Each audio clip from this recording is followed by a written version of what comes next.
I hope this one works.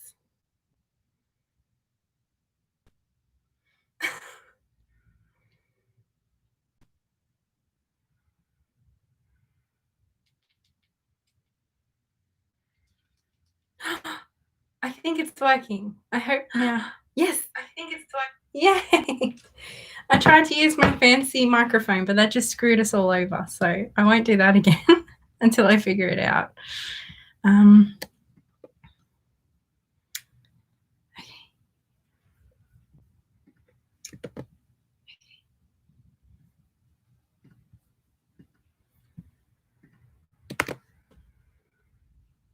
There you go.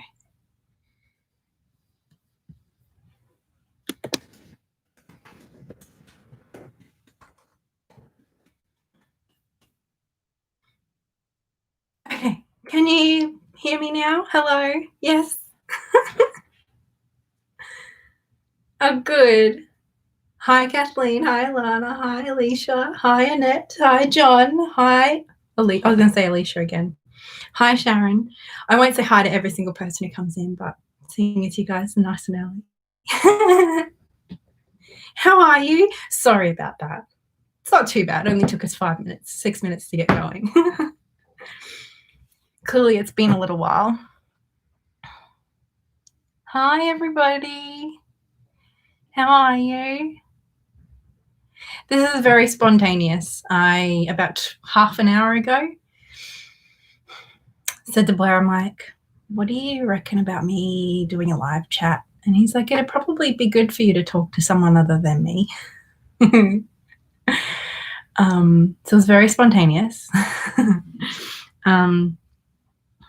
But before I got started, I have been playing with Gillian C. Wilde sent me her new Oracle deck. I don't even know what it's called. Antiquity of Magic Oracle. Good form, Katie. I'm a bit slow, okay, everybody. But I did just a one card draw to kind of set the tone for this little live chat, and I got the sun, and it was a very lovely message. So feeling optimistic, feeling positive, and this is a very pretty deck. I only got it this week, so I've just been playing with it a little bit, but it's good. It's nice. I'm doing really well, and you? Well, I'm okay, but I haven't been doing super well.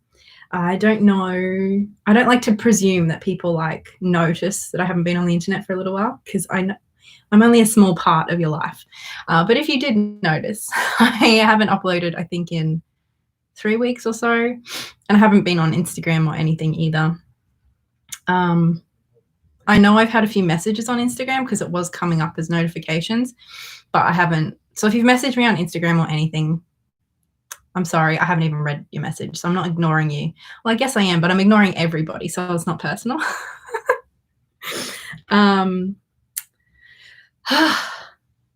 I feel it. I'm a creator as well. The vibes have just been off. Yeah, the vibes have been rough. I think I had a bit of health stuff that was a bit crap, but, you know, all right. Just with my asthma a little while ago. Hi, Laura. And that's mostly under control now, which is good. But the last couple of weeks, it's just been mental health stuff. Nothing like super scary or super terrifying. I feel like I have to make that qualification given that I've been very open about my history. I'm safe. I'm okay. But it's been a little bit rough. I think for lots of different reasons. I think we're still in lockdown in Melbourne. And like, I'm glad that all of this has happened because, like, you know, a few months ago we had the same case numbers as like the UK and Spain and Italy, but we went into lockdown and they didn't. We're in two very different positions now. But the last 3 months have been really, really rough, I think, for everybody in Melbourne. It's been very isolating too, especially considering it's like just the city. You know, it's not our whole country, it's just one city. So even just like my friends and family, like they have no idea. Like my aunt was messaging us to plan our, you know, family trip for my grandmother's birthday in January and like up to Bateman's Bay. And it's like, I haven't seen my brother in 8 months, like, and he lives like 10 kilometers away from me. I'm not thinking about seeing my grandmother in a couple of months. So it's just, it's been weird in Melbourne. Yeah. So it's been rough. It's been rough. So my mental health hasn't been great. And we all know that when my mental health isn't great, I just stop doing things. I stop checking Instagram. I stop filming videos. I stop talking to people. I stop answering the phone. I stop reading. I just stop. So that is where I've been. I've been like the last, I don't know, week, been trying to get my motivation going again a little bit. But it's hard. And now it's sort of like, I don't know, even just little things, you know, when you don't have momentum, it's like little things trip you up. Like the fact that I have 2 channels now. I sort of felt like, well, it'd be weird if I just like made a video and didn't mention anything. But then do I have to make like a sorry I've been away mental health break video for both channels? I don't know. I was just overthinking everything. So yeah, that's why tonight I just thought just pop the webcam on and say hi. So that's what we're doing. I don't know what we're doing or for how long exactly. This is just me trying to, what's the word? There's a word for it. Rip the Band-Aid off, break the seal. No, that's alcohol thing, isn't it? I don't know. I hope you know what I mean. But that's sort of where I've been. It's 2 a.m. here in Canada. It's nice to catch a live with you. Oh, wow. Oh, yeah, I didn't plan this, so I know this isn't actually good timing for a lot of you. It's like 8 p.m. on a Sunday night here in Melbourne. Over here in Perth, we've been feeling how rough it's been for Melbourne. Yeah, thanks, Donna. Self-care and mental health should always be a priority. I agree. I hope you've been well. As a fellow bipolar witchy person, I understand. I legit have worked and client readings, ignored all calls and texts from everyone, fam, friends, etc. for a week. Yeah. No, you've never need to say sorry. It's been an awful year. It has, hasn't it? It's 9 a.m. in Portugal. Lovely. I hope you have a fabulous day. And 5 a.m. in upstate New York. Oh, well, it's lovely to see you all. Thanks for coming and saying hi on such short notice. Of course, I have my cup of tea. Sending you loads of love from Queensland, mate. We've been thinking of you all heaps. Thank you. I cried a little bit today when my aunt messaged me after the announcement that we're not opening up. Like, it's been delayed slightly. It's not a big deal. We'll find out hopefully in 48 hours. But she messaged me and we were talking about how, like, Melbourne, it's like, as a city, as a collective of 5 million people, we've sacrificed a lot, not just for ourselves and our communities, but for the whole country. And I think it can feel like everybody's talking about us. Like when you see on the news, like all these journalists who haven't been to Melbourne, certainly not in the last year, are sort of talking about how Melburnians should be feeling or what we should be thinking. And it's like, can you guys just tell us that you're proud of us and that you're with us? I don't know. That's how it feels. It's like, stop telling us how we should feel. Just tell us that you care about us, you know? But anyway, I know we're in a really good situation in Melbourne compared to a lot of places in the world, and I'm very grateful. But it's been rough. And I've been very lucky. Like, I'm very privileged for a lot of different reasons, but it's still been rough. But anyway, so like I said, this is not planned. So is there anything you lovely people would like to talk about? We are so proud and thankful over here in Perth. Oh, see, I just get emotional. And I feel like a lot of Melburnians are just kind of like, we're a little sensitive at the moment. So thank you. Did you want me to tell you what I got for my birthday? We do. We care. Thank you. Because I had my 30th birthday in lockdown, and I don't know if you've if anyone's been following me for a while, you'll know that I love my birthday. My birthday is very special and important to me. But my 30th birthday, I was hoping for a party and all my friends. I thought my best friend, she turned 30 2 weeks after me. We've been best friends since we were like 10. Both Libras, birthdays 2 weeks apart. She was going to come down, fly down and spend the week with us. This was like last year. We'd sort of thought we were going to go see The Cursed Child because we both love Harry Potter. We decided a few months ago that we didn't want to go see The Cursed Child anyway after everything J.K. Rowling's been up to, but she couldn't even come to Melbourne to visit me and have our birthday together. So I was expecting a very fun, exciting birthday. And instead, it was just me and Blair. But Blair did do his best to make it special. I don't know if anybody saw on Instagram, he got me a Stargate cake from our favourite cake lady, Mrs. Trishy, which was amazing. It was Oreo flavoured and it looked incredible. That was very fun. And then I got a few really cool presents. Blair also got me, he's never gotten me jewelry before, and he got me jewelry for my birthday. Let me see if I can, yeah, here it is. I won't be able to show you properly, but it's a necklace because like this camera is obviously really shit, but it's this really, really dainty, pretty necklace that has like the stars of Libra, because I'm a Libra, in it. Like you can't see it at all, but it's very pretty and I love it, obviously. Then my mum and dad gave me a bit of money, which was very nice because mum was planning on taking me, like she and I going on like a little weekend holiday. So instead she just gave me some money, which was very kind and generous. She also got me a little necklace too, actually. She and dad. I think everybody knew that I was a bit, it's really pretty. It's like a flower. Isn't it cute? You can't see anything, but I'm trying, okay, friends? It's very cute. And then, one of my work friends got me a pot that I got a cute little plant in. Two of my other work friends, this will be fun. You guys will like this.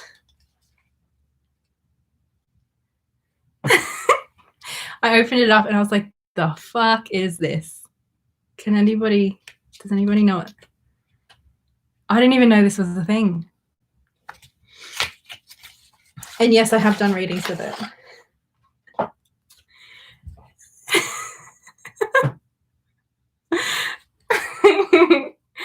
It's an IKEA tarot. Yeah. It's like a pip deck.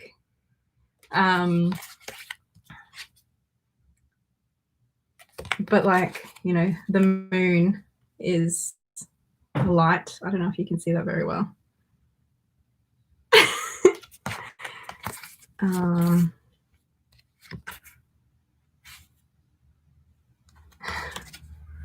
It's just silly and fun, but I have done some readings with it. So that was fun. This was the present that made me laugh the most, I think. Yeah, it's good. It's good. I'm trying to find some of the Hermit.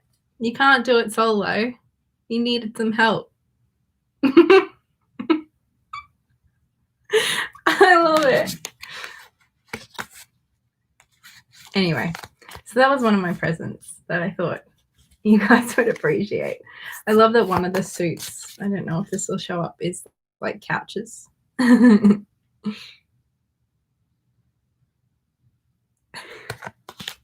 just funny.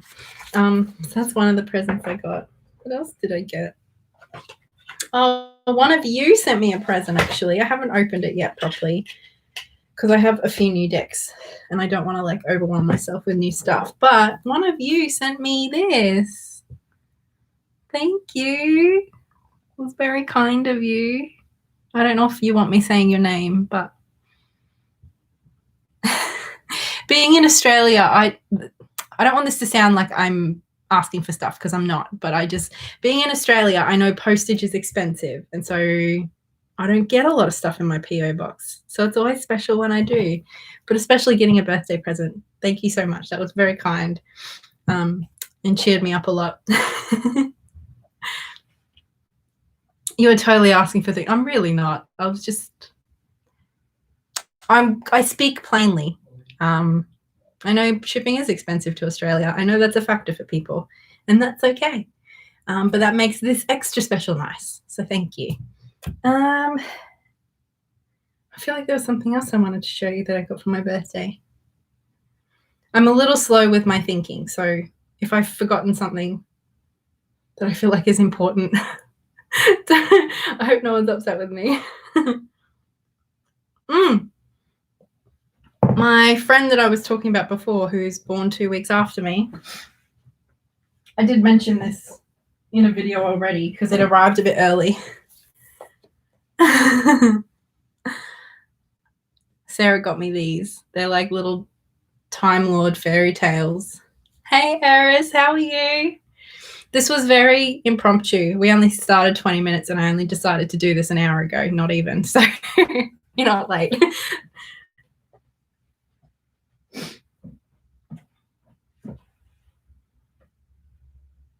But yeah, I think those are my birthday presents. I feel like there was something else, and now I feel like a bad person for forgetting. But that's okay. I think those are the fun things anyway. I feel like I'm just crawling out from under a rock. Fair enough, on a Sunday.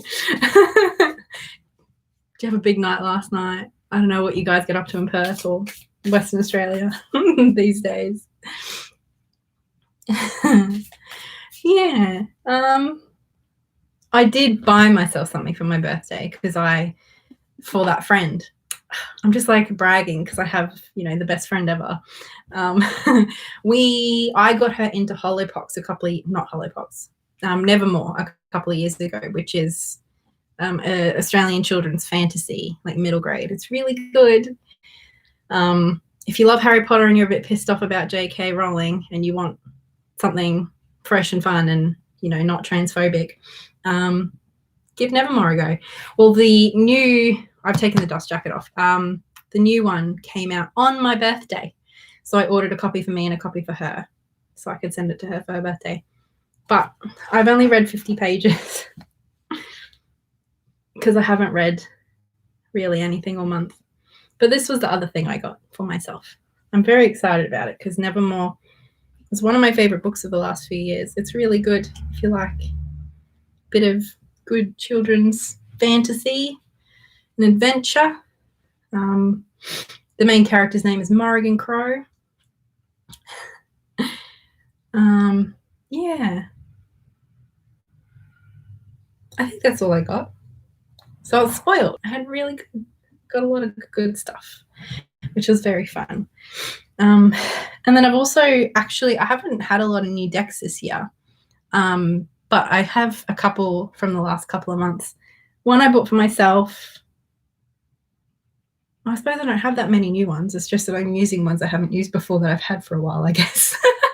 So they feel new. I still have the Children of Litha. I bought that in January for myself, and I still haven't opened it. It's still on my shelf. So I really hope there's no cards missing or anything because that'd be awkward. But I have been playing around with the Dreams of Gaia because I got the Llewellyn edition. I think it was last year. It might have even been earlier, but I've had it for quite a while and just never used it. And then Laura from Aquamarine 18 was just like mentioning that she really wanted this edition. And I was like, I have that edition and I never fucking use it. How bad is that? That people want this edition and it's just wasting away on my shelf. I felt rude. So I made a decision to play around with this deck this month. And I'm really liking it. I've had some really good readings with it. It's really pretty. And I really like the guidebook, actually. And the backing pretty. I'm glad you were spoilt for your birthday. It was nice. And Our mum got delivered some macaroons. She thought they were gonna be like in a shape of a 30, like all arranged in the shape of a 30, because it's my 30th birthday. But instead, she just had ordered a box of 30 macaroons. So she was very disappointed, but because I didn't know, I just thought they were really yummy and fun. I love those cards. Yes, the front and the back's so pretty.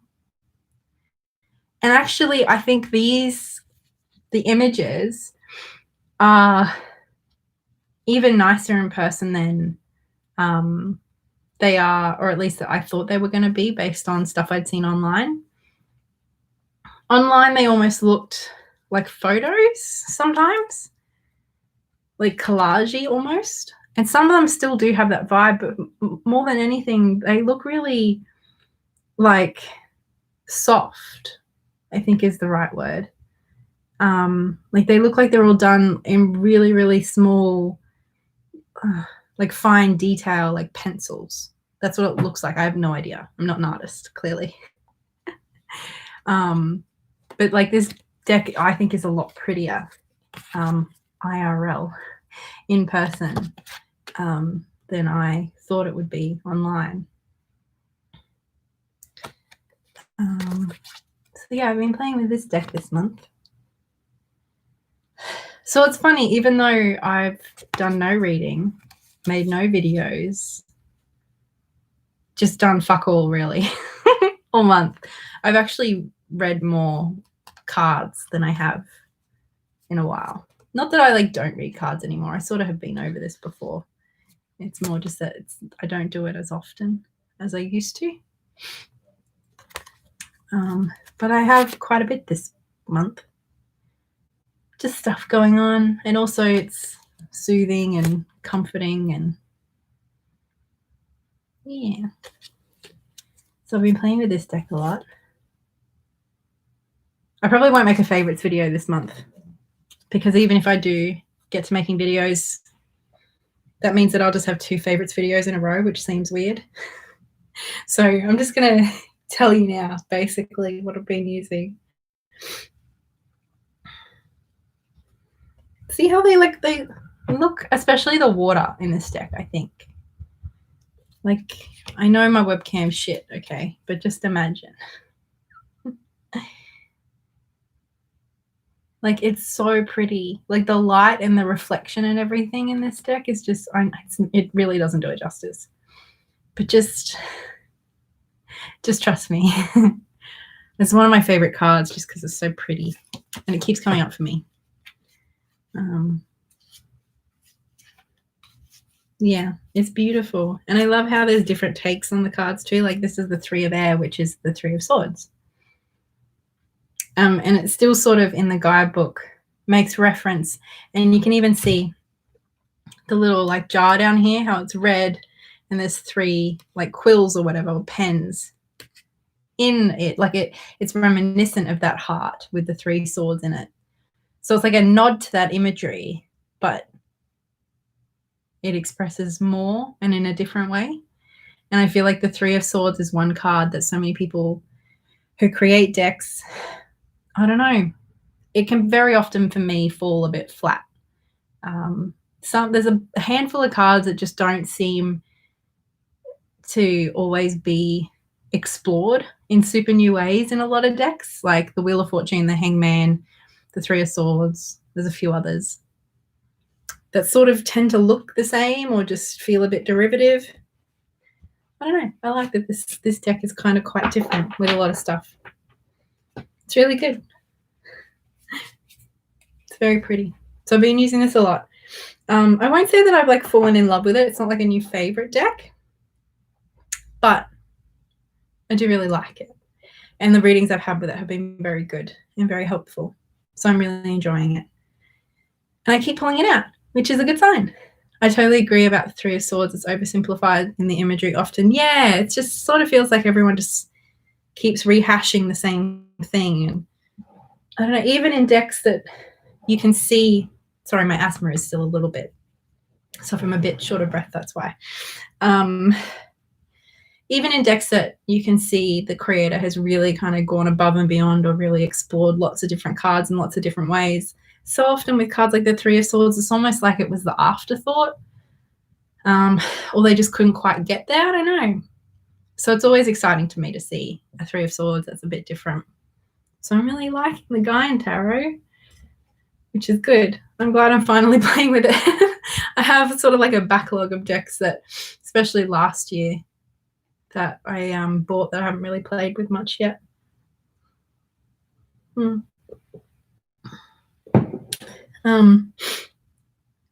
my newest decks, I think one I already mentioned is Gillian C. Wilde's new Oracle, which she sent me very kindly. So this is like PR. She did send me her heart, her tarot deck, something heart tarot. I'm sorry, Gillian, my brain. Her heart deck. It was like the Naked Heart tarot, maybe. And I did kind of mention it in a few videos and stuff. And my sort of conclusion was I really liked it. But ultimately, animal tarot decks just aren't for me. They just don't work for me. And hers was probably one of the closest animal decks, like how closest that an animal deck has come to working for me. But yeah, it just didn't quite click. I thought it was beautifully done. It was really interesting. It just wasn't quite right for me. But I was super excited when she came out with an Oracle deck because I thought her lovely artwork and her very thoughtful guidebooks and stuff. But in an Oracle deck, maybe I could get along better with that. And it is a lot more like simple than a tarot deck. Like they're just kind of singular objects or items, like the key or a bird, ram. So still kind of like a lot of natural elements, but I don't know. I feel like I can work more easily with an Oracle deck that's like this as opposed to a tarot deck that's so heavily based on like animal symbolism. I think I've done a whole video on this about why I don't like animal decks. And I think I hurt people's feelings, and because like I was saying I don't like animal decks and people were like, what, you hate animals? I was like, no, of course not. But anyway, so I thought Gillian offered to send me this and I was like, yeah, okay. Yeah, why not? I really like her artwork.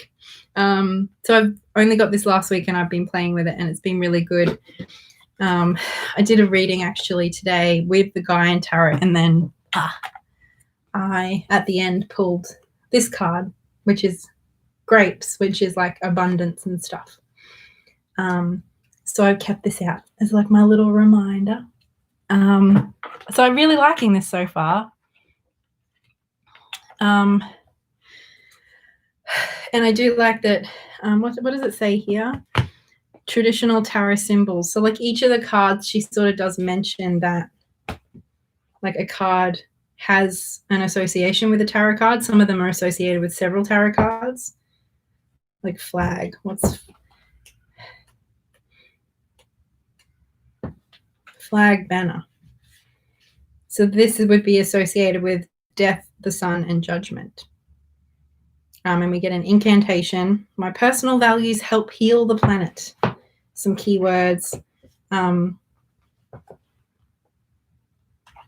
History of flag symbol and an oracle message, which sort of feels like a, I don't know, some might call it like a channeled message or something. But anyway, so this has been fun. I'm really enjoying it. Like I said, I was given this for free. But I don't think Gillian, I should probably check. I don't think she specified that I like had to do a review or anything. I think it was more just like I'll send it to you. If you want to talk about it, you can talk about it. If you don't, that's cool. Gillian's really lovely anyway. All my experience with her has been really good. But yeah, and it says volume 1. So I wonder if that means we're going to get a volume 2 at some point. And also I think it's quite cute how it's got like, it looks like it's been burnt, the edges and the backing. It's just really rich colors. It's very much the same sort of artwork that was in her tarot deck. Just sort of like one object symbol, a bit simplified. And I like the small cards. So I'm really, really liking this. So thank you, Jillian. I don't know if she watches my channel, but I really like it. So that's been good. And then the first deck I bought myself in a long time, and I loved it so much I immediately the next day bought a copy for my friend. Hang on. I want to blow my nose before I keep talking. Give me a second, friends. Anybody who's here from the book club knows that I have to do this every half hour. So just give me a second.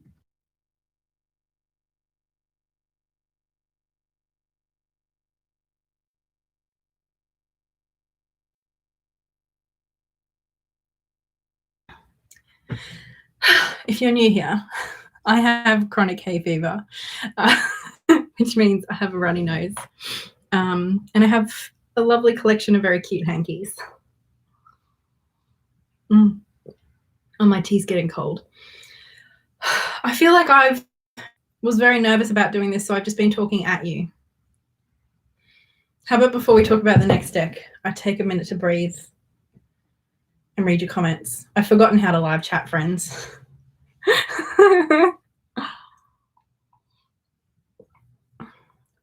Oh, there's a few of you here. It's so lovely. I don't know how far. I'll just go back a little bit. If I miss anybody's comments, it's not personal at all, okay? Downtime is always important. I'm glad you've been resting. Thank you, Alana.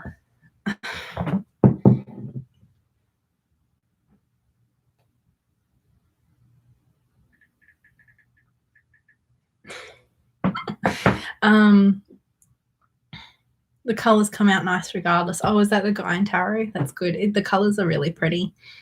I totally agree about the Three of Swords. I think I read that, didn't I, Helki?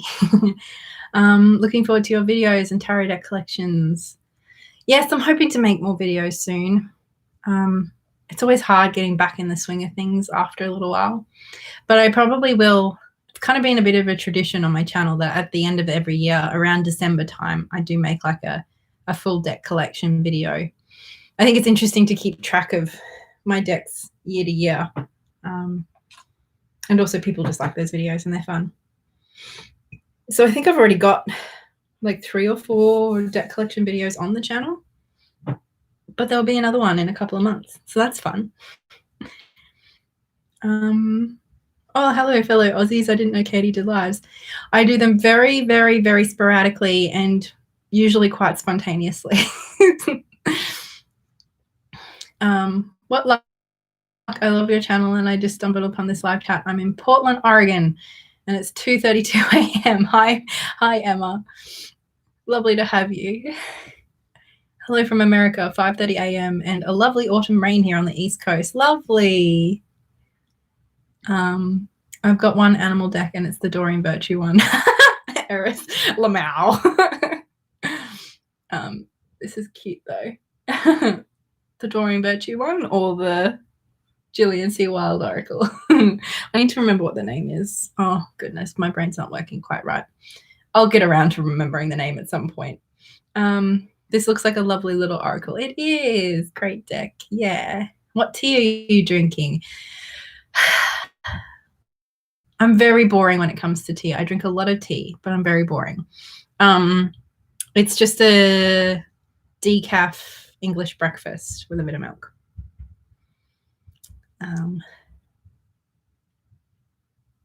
Hello, Katey from Ireland. Good morning. Hello. Love your teacup. Thank you. It's my old favorite. I've had it for it was when Blair and I first moved to Melbourne. So that I first moved out of home, moving to Melbourne. Never been to Melbourne before, but Blair and I thought it was a good idea. It was. I love Melbourne.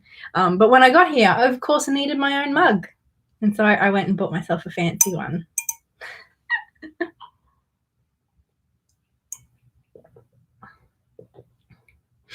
Please do an end of year collection video again. I will.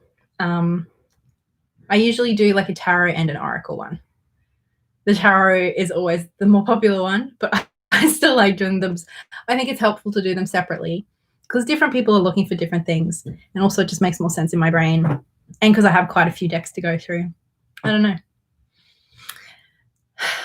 Hi, Candy. Hi, Richie. I'm in England and it's the morning. Good morning. A good size cup, yes. I think it's technically a mug, but like I don't drink in anything smaller. That's not boring tea. That's just normal tea. I know. I think when I say I'm a big tea drinker, people think that I'm like, I don't know, tea's become a bit of a thing, you know, in the last, I don't know, 10 years or so, where everybody drinks like all these herbal infusion blend things. And I'm just like, I just want some English breakfast, mate. So I love tea and I drink a lot of it. Like I'd have, I think, anywhere from like eight plus cups a day. So I drink a lot of tea, but I love it. And it just reminds me, because like, I think it's a very family thing. My dad and I used to drink a lot of tea with my nana when I was little. And all the adults would be sitting around drinking tea. And even when I was really little, we were still in Griffith, so I would have been like 3 and 4. I was like, I want a tea just like all the adults. But, you know, I was too young to have tea. So mum would heat up like a glass of milk or a cup of milk and like dip the tea bag in and be like, here's your tea, Katey. It's like I'm so grown up drinking tea with the adults.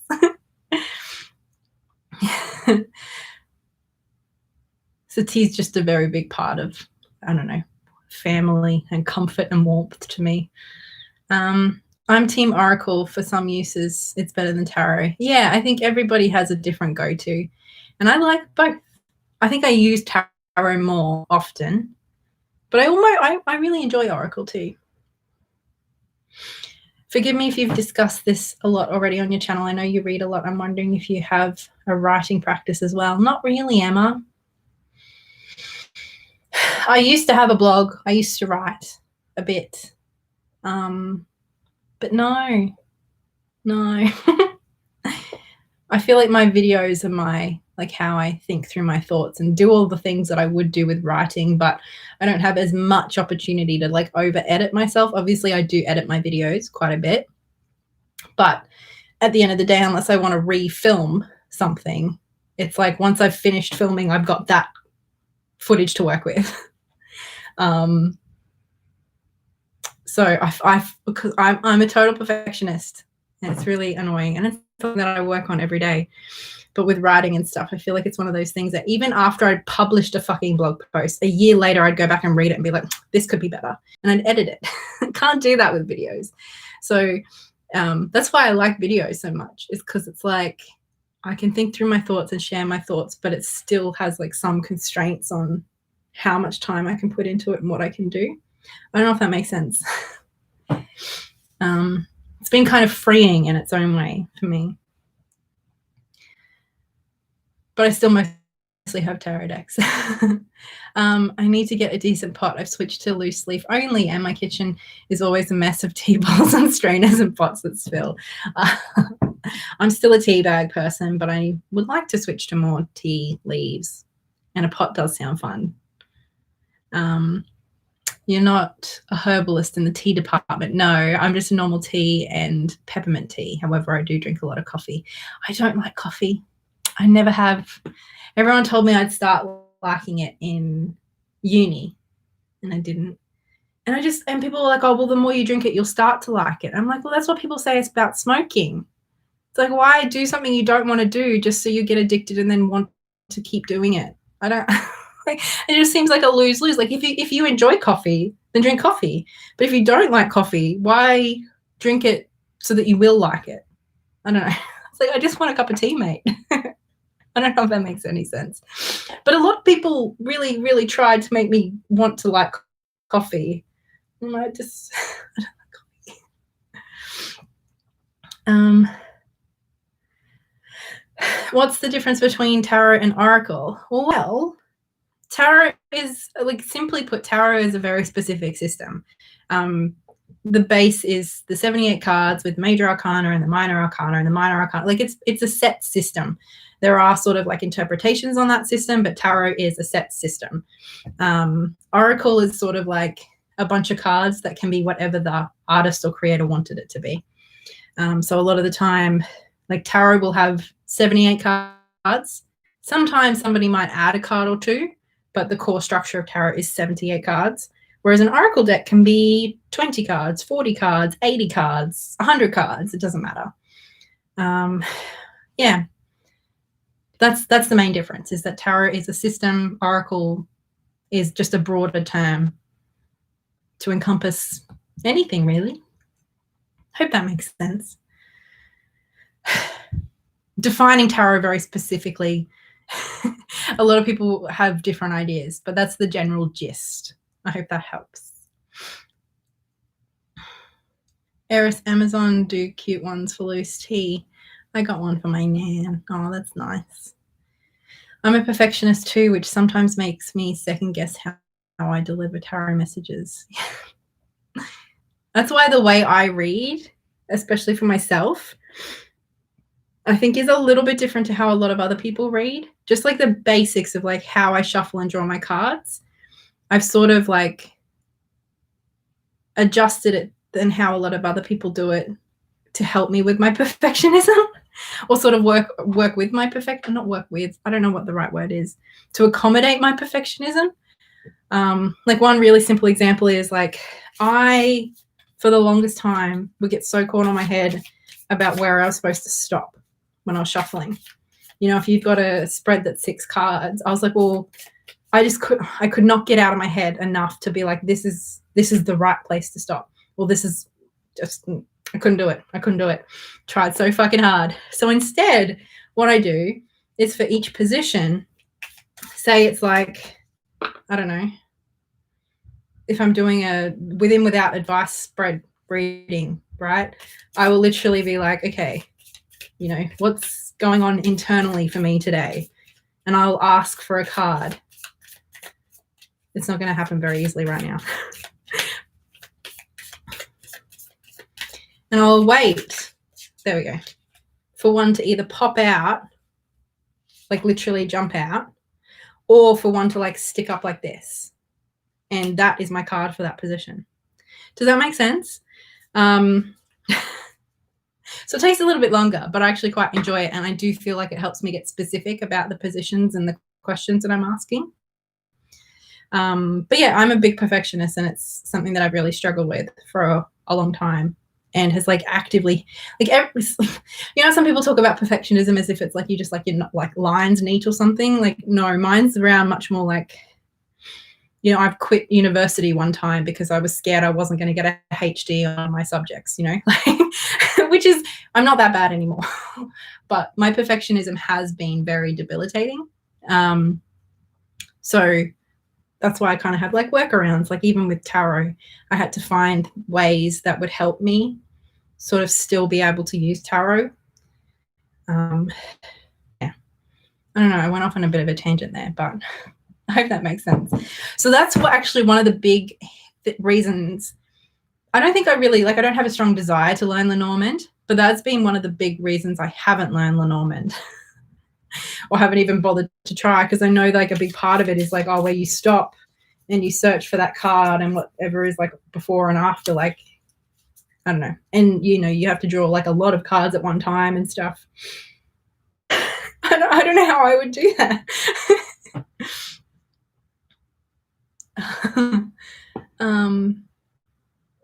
A Melbourneian who doesn't like coffee. I know, it's, don't worry, I've heard that before, Eris. But I feel like, you know, in Melbourne, like we are a bit of a city of hipsters, right?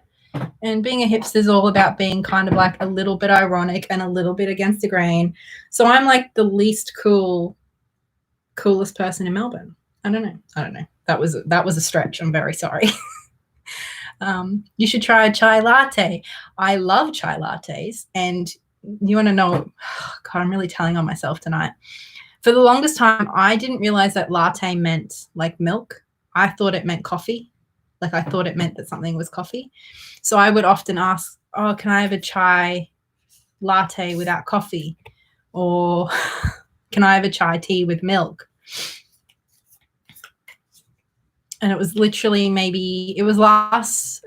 when I went to the Gold Coast for my friend's engagement party. So it was like 2.5 years ago. That is when I learnt that a chai latte doesn't mean it's coffee. So yes, now I can order chai lattes. It's great. Hey, Katie, you have support from regional Northeast Victoria. Thank you. Thank you. That like honestly means so much. I know it sounds silly, but it really does. Thanks for the quick question. Very helpful. You're welcome. I would always send the Professor Trelawney and Whoopi Goldberg meme for Oracle, and Tarot explains it. I haven't seen that meme, but I want to. You just inspired me to put down my wine and have a tea instead. Yay! Hiya, Katie. Much love. Oh, it just jumped. Much love from Ringwood. Hi, Michelle. Yeah, that shuffling makes sense, but when I feel like I need to stop and I see which one's sticking out, catching my eye. Yeah. I hear you on that. I do exactly what you do. Shuffle one card at a time and take the jumpers. I found fanning out and picking a card at a time helped me when I'd broken my hand and couldn't shuffle. Fair enough. I will look into that meme. Yes.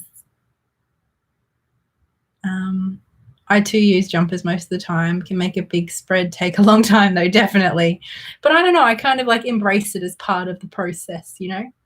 Opportunity to slow down with the cards. I suppose because I don't do like big ritual around tarot or anything too, it's sort of a good opportunity for me to get in that more meditative mind space, like taking my time with the cards. Like the shuffling becomes the setting of space, if it makes sense. I don't know.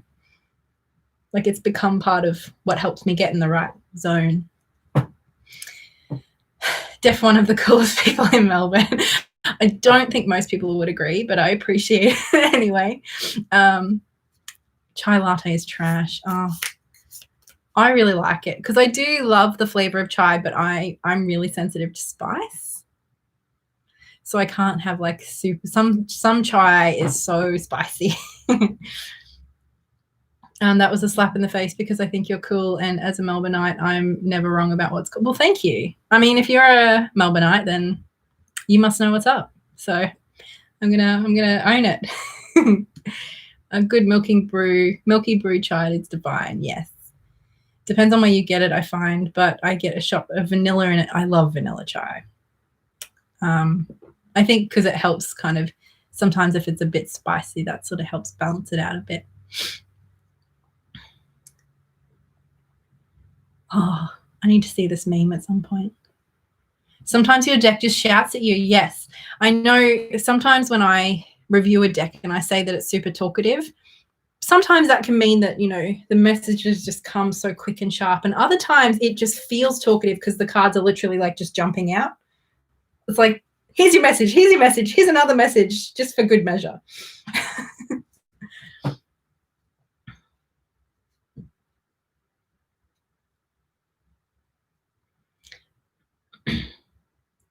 Katie, I use the jumpers too as I call in deity to my readings, and I feel they are with me when the card jumps. Nice. Hey, Katie, do you have any deck collections with astrology theme in mind? Not really, and I feel like I don't know enough about astrology to feel like I can make any recommendations to you. I'm sorry. My friend Samantha Menzo, maybe check out her channel. I know she has a couple of astrology decks, but she is an astrologer and a tarot reader. So Samantha Menzo is a channel you might want to check out. You can ask for simple no spice chai. Maybe when the cafes open up again in Melbourne, I will have to do that. Katie, how are you enjoying and finding 2 channels? I was really enjoying it before I had my little blip. And now I'm finding it hard. I suppose because that, like, if you were here at the beginning, I can't remember, Candy. I'm sorry. Kind of when I've taken a bit of time off YouTube because of my mental health, it's always hard getting back in the swing of things, and it's almost harder because I have to do it twice with 2 different channels, and I don't quite know how to manage that. And also because I haven't read anything. I've listened to 2 audiobooks all month. That's it. Actually, that's a lie. I haven't even finished the second one. So I've listened to 1 audiobook all month, and I've read 1 manga. You know, so normally when I'm reading, you know, 5 to 15 books a month, there's lots of videos to make that are bookish. At the moment, I'm finding it hard with the motivation to just make any video, but then also I don't really have a lot of bookish stuff to talk about. So I'm finding it challenging at the moment, but I was really enjoying it. So I'm sure I will again. And actually, in a funny way, having that booktube channel and kind of having free reign with all the super bookish stuff over there has made me fall in love with this channel again. Like when I first did the announcement that I was starting a new channel, I really didn't want to set expectations. Well, I wanted to have the expectations very low for this channel. Like I think I said, I'll make a video if and when I want to. And I found that having that second channel where I could do all the bookish stuff that I've been wanting to do, it meant that I enjoyed talking tarot and making tarot videos so much more here. I think before I was not resentful of the tarot content, but I just wasn't sure how to juggle it. And so it felt uncomfortable and a bit unnatural. Whereas once I got to start doing that bookish stuff, having that freedom and opening it up meant I fell in love with this channel again. So it's been funny. It's been good. I don't know if that makes sense. But yes, it's been good. But right at this moment, I'm finding it challenging. Also, it is just a bit rough. Like making 2 videos every week, and I was trying to make 3 videos every week. It's a lot. There's a lot of work. And I know some people can film straight and just upload directly, and that's great. That's just clearly not my style for the most part. I really enjoy editing, and I really enjoy trying to put together a video that's as concise as it can be, but still full. And so I spend a lot of time on my videos, basically. So it's been a challenge, but one I've really enjoyed, and it has been pretty rewarding for the most part too. But yeah, I think having bipolar, I have a few times over the course of my 6 years on YouTube had to take little breaks, and it's always difficult navigating coming back. And so this is my first time navigating doing that with 2 channels. So I don't really know. I don't know how it's gonna go, but we'll figure it out. But thank you for asking, Candy. I wanted to ask you, do you know the Occult Tarot deck? Is that the one that Rockpool's just brought out? Because I know of it if it's that one, but I don't, I haven't used it. I haven't looked at the cards or anything. Yeah, check out Sammy and tell her I sent you.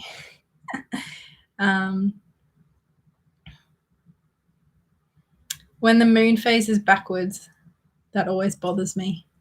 I know, I always get such a thrill in a deck or art or anything when the moon phase looks right for a southern hemisphere, because I think a lot of people in the northern hemisphere don't know this, that our waning and waxing moons look opposite. So the Mother Maiden crone symbol with the full moon here and the crescent moons like this. I'm doing a really bad job of showing this off. Our crescent moons are the other way around. So our waxing moon looks the opposite. Looks like your waning moon, basically. And our waning moon looks like your waxing moon. And so when you get those moon phase images, I have one up there. I don't know if you can see it. I have one Laura Bowen did. No, you can't really see it. But anyway, yeah, I know. I always get a kick when I see it, our southern hemisphere.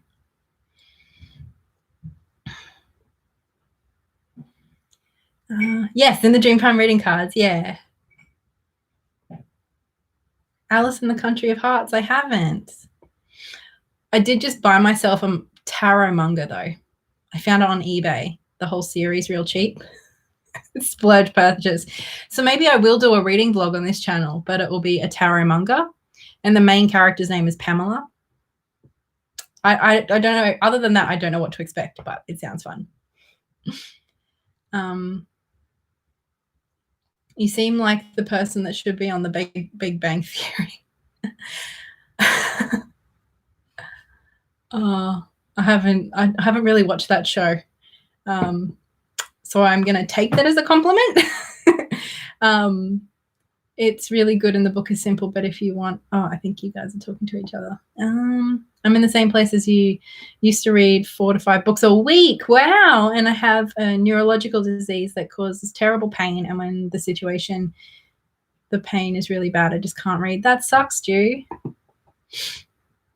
I always find it hard to, because I identify so much as a reader when I'm not reading a lot. Like, I don't know, it feels like it's not just like, I didn't read much. Like, it feels like I'm not like honoring who I am as a person. I don't know, like it feels like an affront to me. I don't know, like it feels like I feel guilty about it. I don't know. I'm not trying to place that on you. If you don't feel guilty, that's great. Don't make yourself feel guilty.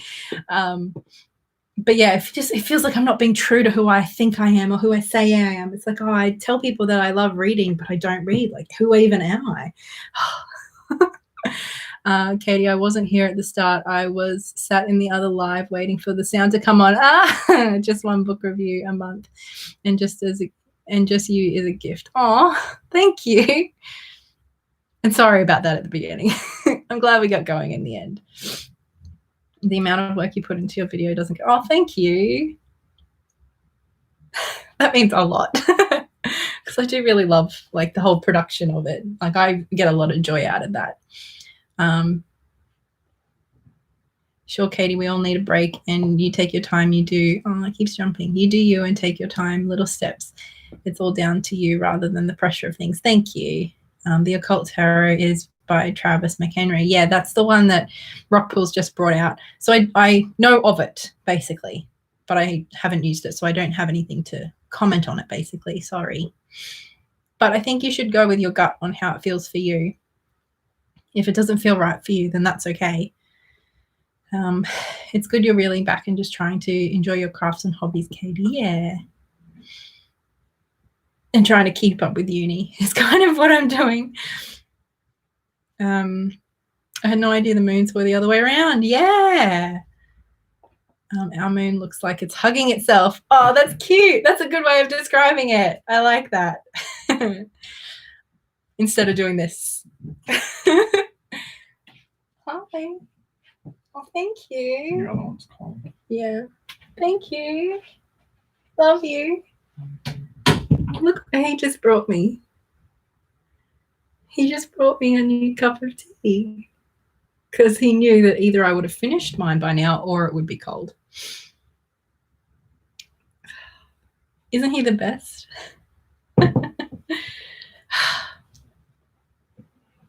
I'm feeling a little bit romantic now. I only knew about that when I got Animal Crossing. You have to pick a hemisphere, which is nice. Yeah. Hi, dear. Hi, Samina. Traditional mango tarot is pretty nice. Hi there, Katey. I'm an artist in an illustrated deck. We are still in production stages. Nice. Good luck with it. Those of you who observe Halloween or Samhain may be pleasantly surprised to know that the full and blue moon falls on the 31st or the 1st. Global manifestation has not occurred since 1944. Wow. Northern hemisphere is shrugging and the southern hemisphere is hugging itself. I love that. Not the southern hugging itself. I think it's cute. The best new tea. Yes. Yes. I'm very lucky. He's very good to me. I try to be very good to him too. We're very happy. We have been together for 10 years. It was our 10-year anniversary in July. We were sort of thinking we would be getting married on our 10th anniversary, but that didn't happen. I don't know when it's going to happen. That's okay. You should have seen the way you looked at your partner then, Kate. Looked at him or looked at the tea he brought me? No, I'm kidding. Yeah. No, he's very sweet. I have to blow my nose again, friends. Give me a second. I told you, it's like every half hour on the dot, I swear.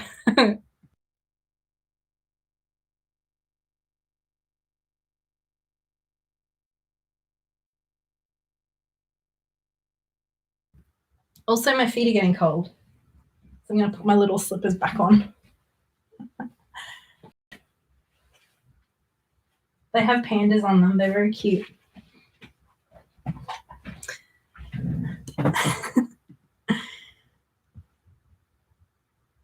That tea break was so sweet. He is very sweet. You guys will just have to remind me to drink it and not forget about it and let it go cold again. How is uni going for you?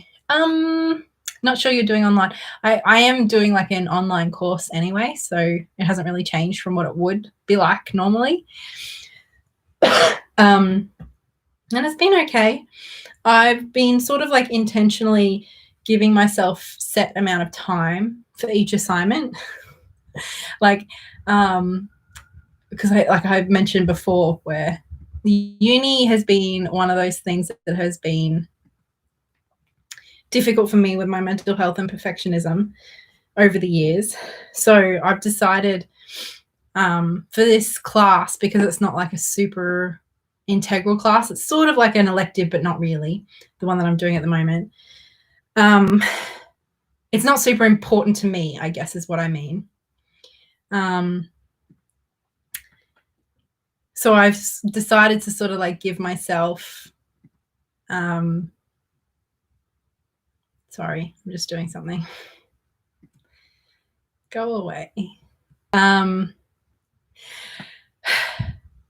I've given myself like a time limit of how long to spend on each assignment so that I can't like overcomplicate it. And so I'm like intentionally trying not to get like the best grades ever. I don't know if this is going to sound silly, but I'm trying not to get the best grades ever, because then I put that pressure on myself that I have to get that every time. So instead I'm just trying to do like well and like, you know, okay, like so I'm giving myself like time limits on these assignments of like, I know I can get this assignment done and meet the criteria in this amount of time. I could spend another 5 hours on it and make it perfect, but I'm not going to do that because 2020 is fucking rough. And I like, this isn't a subject I'm passionate about. So that's actually working really well for me. Kind of, it's sort of like giving myself boundaries is really helpful for my perfectionism. Otherwise it just sort of like runs crazy, runs rampant. So uni's been going well so far. I've passed everything so far, which is good. I'm not behind. I don't know, it's doing well. I just died laughing. Do you want a partner to look at the way Katey looks at tea? Yeah. Wow, 10 years, I audibly gasped. Congrats, that's amazing. Yeah.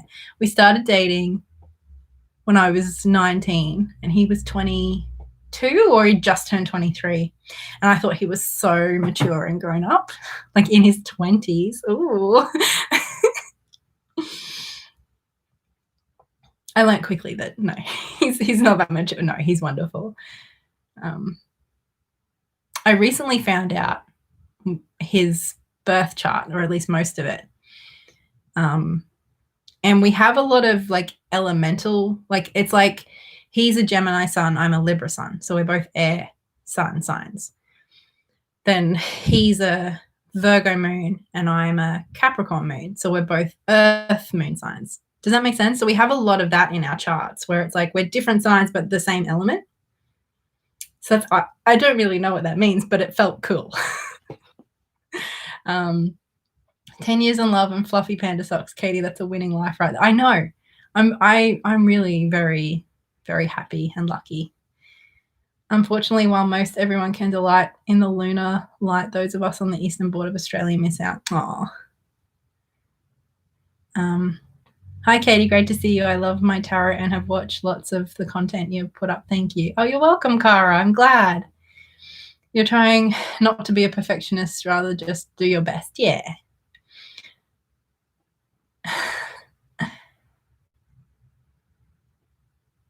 Yeah. Xavier, feel you. The way you look at your, what does RS mean? But I'm assuming you mean Blair. Gives me all the warm feelings. Yeah, we're very happy most of the time. I mean, we're still human. Your matching element signs is good. You guys complete each other on the same element. Yeah, it feels like we're very similar in so many ways, but really different as well. We balance each other out a lot, I think, which is good. But did you guys want to talk about more tarot decks? Relationship. Okay, yes. I bought myself our tarot when it came into the shop. I was very excited because I haven't really bought myself a lot of tarot decks this year, just because I haven't really wanted to. I bought the Star Spinner, which I really like, and Children of Lifter back in January, but I hadn't opened it.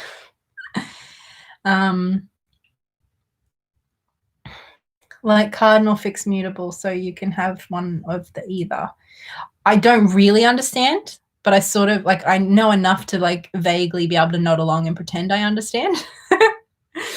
Like I know those words in astrology, but I don't really understand what they mean. The best advice I got for uni was P's get degrees. Yeah. Or P's equals degrees. Yeah. People always say P's get degrees. Passes equal degrees. Yeah. I can really empathize with the wanting to achieve high standards. I've seen that book. Have you started reading it? Which book's this? Any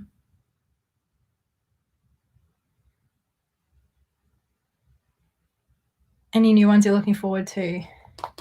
I'm looking forward to that Intuitive Heart. What is it called? I forgot the name of it now. There's a couple that I like will keep my eye out on. But I feel like I have so many wonderful decks. I just don't really feel like, yes, one from Rachel from the Craft. Yes, that one, exactly. That one I'm looking forward to. And I am waiting for the Garden Tarot or whatever it's called that I backed on Kickstarter. That one I'm excited about. Anyway, I bought this because it came into the shop that I work at last week. So I was very excited. So I bought it and I brought it home. And friends, how do you find the Spacious Tarot? I love the Spacious Tarot. It's probably one of my favorite decks that I've bought in a while. One of my favorite decks of the last few years. This is like really beautifully done.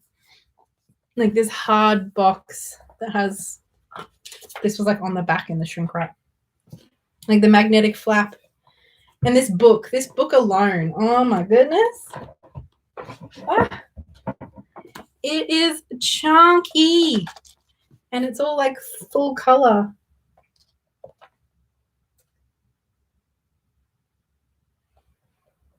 Sorry, I got a weird email. Each and every card has like 2, 3, sometimes usually 2 or 3 pages, sometimes more. Yeah, like this card has 4 pages of information.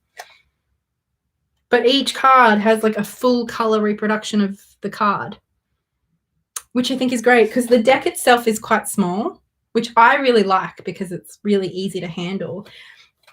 But just the fact that you get this, you really get to appreciate any elements of the artwork that you might have missed on the smaller image. I just like itself, you know, and it's really cool because like the creator talks about, like gives you a bit of sort of like a little mini biography of the woman or women featured on the card and sort of tells you about their life and their journey, and then sort of picks out some part of their life that could be like a message that connects to the card, like the tarot symbolism. And then you get like at the end of the message, like the last paragraph usually kind of is a little bit more specifically like a message. So if you're looking just more for, like, I think there are hints of a message throughout the paragraphs, you know, you sort of get a sense of the lesson or whatever. But if you're sort of just wanting to get like your message, I'd say go to the last paragraph, or even there are like keywords. I'm loving this. Like I'm loving just drawing a random card and reading about an amazing woman, basically. Because I know some of the women in here, but there's many that I don't know. And even the ones that I do know of, I don't know like a lot about them and their story, right? I just think it's so fun and interesting and wonderful. And I mean, I've only had this for a week, but it feels like well researched from what I can tell. Like, I mean, I don't know all of these people in and out, so I haven't done my own like academic research on each and every person, but it feels like I don't know, like the challenges and difficulties that these people have faced throughout their lives. It feels like it honors them as human beings. I don't know. I'm really liking it, basically. And just this alone. So I bought this, came home, was like, oh my God, this is amazing. Had to play around with the cards, was thrilled, went to work the next day, bought a copy and sent it to my friend because I was like, I know she likes tarot, but she's only ever had one deck. She's a Druidcraft, and she's one of those people that like has her deck. And so I sent it to her. I'm like, I don't know if you want another tarot deck, and I hope that this isn't hope this doesn't come across wrong. If you don't like it, that's fine. But she's like, I just knew that she would love, even if she didn't use the deck for reading, I knew that she would love just reading about all these amazing women. And it's just really well done. It's the Our Tarot, like Our, like you and me, Our. O-U-R, Tarot, by Sarah Shipman. It was an independently published deck a few years ago, and it was really successful, and Harper picked it up. And they've just done a great job. Oh, anyway. So this, it's 350 pages, and you really can just take this and read because you have full color images. Like, it's almost not worth me pulling out the deck to show you because it's easier for you to see the cards in this larger format, right? But like even the minor arcana have so much information about them. It's just really good. The card stock isn't like incredible. Like, I do think it's a sort of card stock that will wear a bit. But it's still fine and usable. Does that make sense? Like, I feel like it's the sort of cardstock that you will notice like little dings and stuff on the corners and the edges over time. But I don't think it'll like rip and fall apart. But the cards are a little bit smaller than, like, a little bit more squat. Like, this is sort of more a standard deck. This feels like so old school, like such bad quality. So it's like more like the Osho Zen sort of card size, I guess, maybe. The back's just very simple. And then these cards. I know this webcam is shit, friends, but it's just really good. So I've been having a lot of fun playing with this one. This is the other deck that I played around with a lot. And I have done a few readings with it, and it's tea time. Thank you, Michelle. See, this is what happens. He makes a good tea. He doesn't drink tea himself. But like 10 years with me, you have to get good at making tea. It's just, so I've had fun. I've done a few readings, 3, 5 cards. I think 6 cards is the biggest reading I've done with this. 5 or 6, I can't remember now. But like I said, I've also just enjoyed sort of, randomly pulling a card and reading about whoever is featured. It's just really cool. Just really cool. Yeah. So this is the newest deck to me, I think. Actually, no, maybe the Jillian's Oracle deck is newer to me, but this is by far the newest deck I've bought myself. I'm going to sneeze. Maybe? No? That's the worst, when you think you're going to sneeze and it's like, But yeah, I really enjoyed this deck. It's beautiful. And like we sell it for, I think the retail price in Australia, $79.95. which is pricey for a tarot deck. But a lot of tarot decks, even ones that aren't fancy, are getting up to, you know, $50 now. And like, so it's not cheap. It's like an investment. But I think because I did want this deck originally when the independent deck was out, and I think I remember it was going to cost me like 120 or 130 by the time I got postage. Or a lot of indie decks are around that anyway. I don't remember the exact number, but I knew it was pricey anyway when I looked into it. So it's pricey, but I feel like if you want this deck and you have the cash to spend, I feel like they've given you good value in the box, basically. Like the deck is beautiful, and the book itself, it feels like an art book with history and tarot all mixed in, you know. It's just really good. So yeah, it's pricey, but it feels like they give you the value in the box, basically, is what. And I'm sure you could get it cheaper elsewhere, but if you have the means and the ability to support your local bookshops, as somebody who both loves bookshops and works in a bookshop, please do so. If we want our bookshops to still be here, we have to support them when and where we can. So, yeah. Not telling you what you have to do, because I understand everybody's situation is different, but for me, I, especially in the last little while, have personally made the decision that I would rather spend more on individual decks and purchase either indie decks or purchase from local bookshops and buy fewer decks rather than buy lots of decks but get them from Amazon. That's sort of where my priorities sit. Yeah. So I don't know how much it would cost on Amazon because I haven't looked.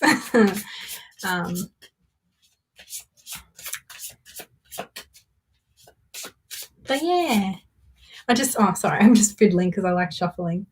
But they're lovely. They're really, really nice, and I'm very happy with it. And yeah, like I said, and literally I was so happy with it the next day I went and bought a copy for my friend. So yeah. I should check on your messages.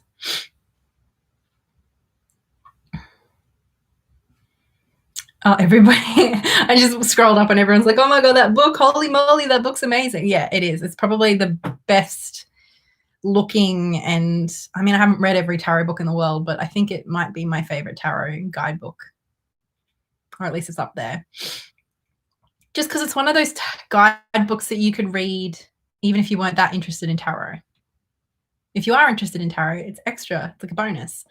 But it's just so interesting anyway.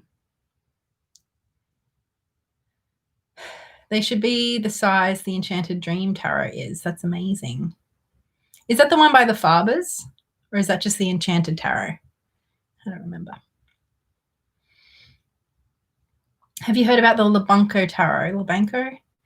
I did react to that in my last tarot bingo. I can't remember exactly which one it was, but I think I liked that one. Oh, I'm so sorry. I missed what the deck was making my kids breakfast. Can someone please tell me? Oh, that was the Hour Tarot. It is a bit hard to say because the word hour. It's like it doesn't make sense by itself. O-U-R.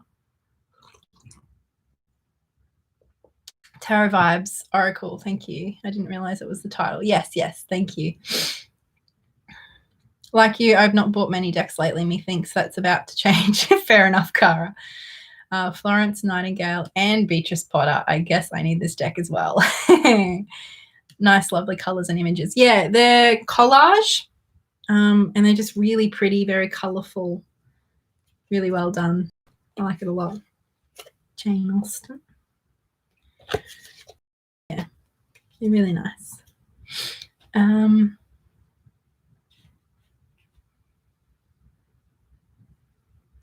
Tarot of Enchanted Dreams by Yasmin Westwood was indie and it went mass market. Oh, I'll have to look into that one.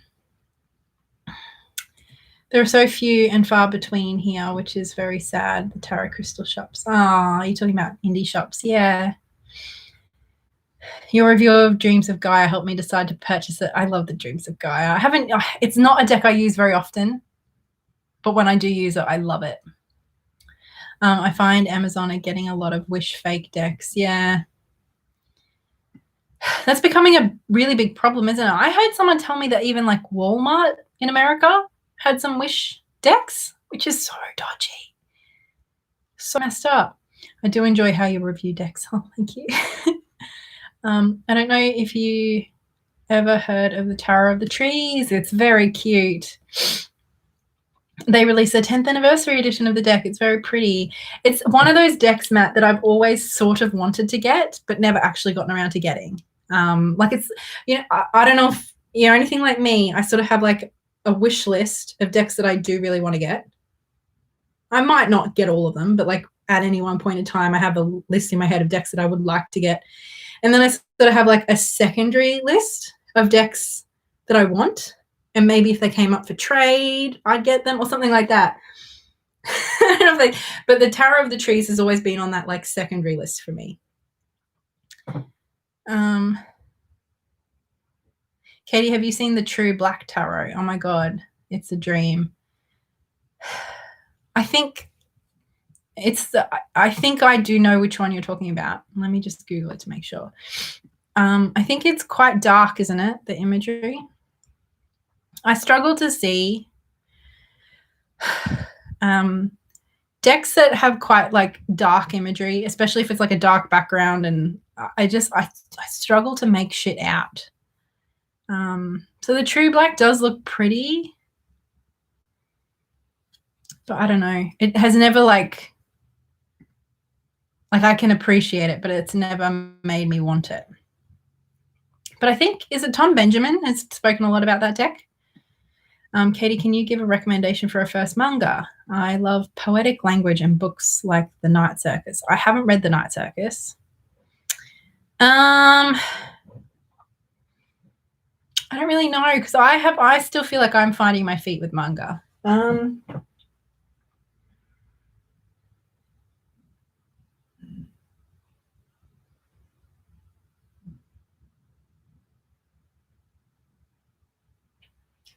I think my favorite manga that I've read would be Skullface Bookseller Honda-san, but that's because like it's about somebody who works in a bookshop and it's funny.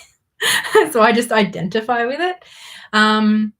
Children of the Whales is beautiful if you like world building, and the art in particular is really beautiful. And then I hesitate to recommend him because I still have conflicting feelings about him and some of the stuff he presents in his work. But I can't lie. Inio Asano's work has been some of the most engaging manga I've read. Some of it, I'm not sure how. Some of it, both in Goodnight Pun Pun and Girl on the Shore, I think of those, and Downfall, what I've read of his so far. In all of them, pretty much, there's sort of like morally grey stuff that happens, or sometimes just outright morally wrong stuff. And I'm not always sure as a reader where he as an author is standing on it, basically. I'm not sure whether he's including it super self-aware, like trying to just portray how messed up power dynamics can be and the world and how fucked up it is and how wrong it is, and that dynamic as a viewer, all of that, or if he sort of thinks it's okay. Do you know what I mean? And part of me enjoys that because I love the fact that it's ambiguous and it's uncomfortable, but also I'm conscious of recommending it in case it is the latter and he's actually a douchebag who thinks like rape's okay. So that's my like caveat. Inio Asano's work's very dark. It's very adult. It deals with a lot of things like rape, sexual assault, abuse, mental health, suicide stuff. Like it's dark, it's fucked up, but it's so engaging. So I haven't answered your question at all, because I don't really feel like I've found anything. I don't know. I'm still exploring the world of manga.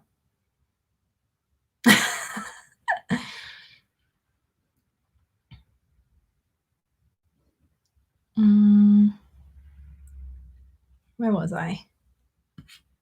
Sorry, I don't know where I was up to. I'm waiting for the postal ban to be lifted on this Etsy shop. Oh, there's a postal ban on an Etsy shop?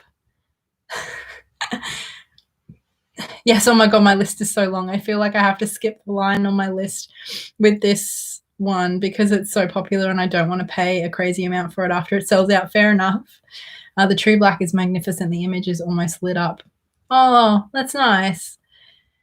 So many beautiful deck creations out there. So we've been going through a renaissance and still going strong. That's very true. Hello. What didn't I come in on? I'm not sure what you mean, Bobby. Sorry, but hello.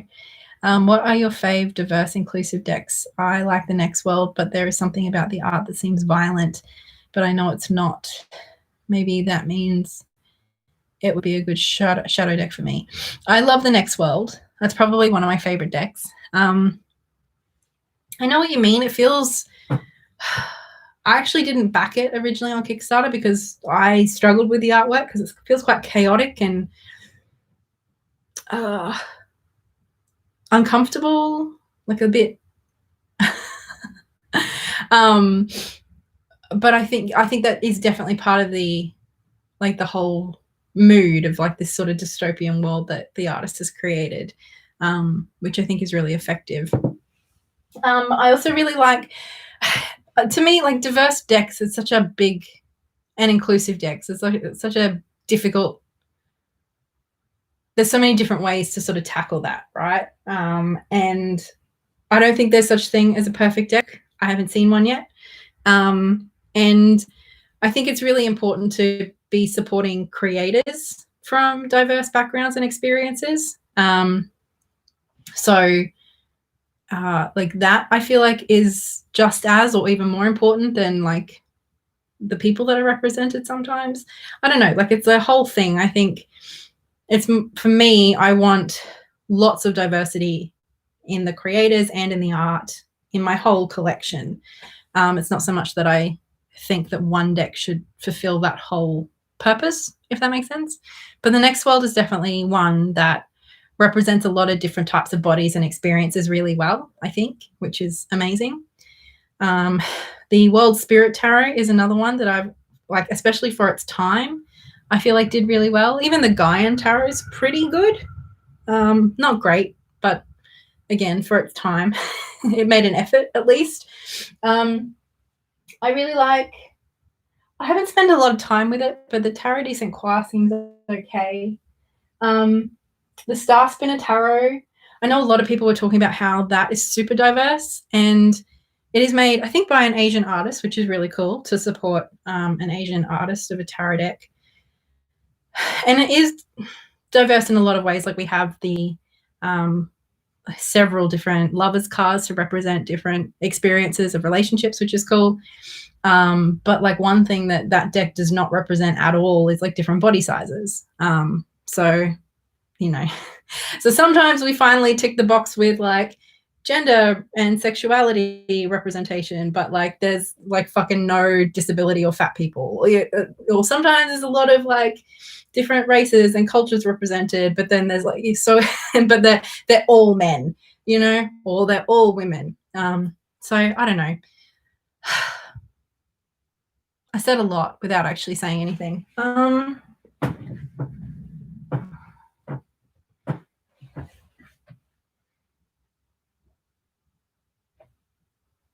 I'm just looking at my collection because I haven't really spent a lot of time with a lot of my other decks lately.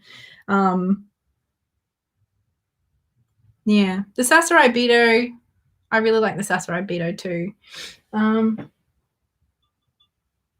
don't know.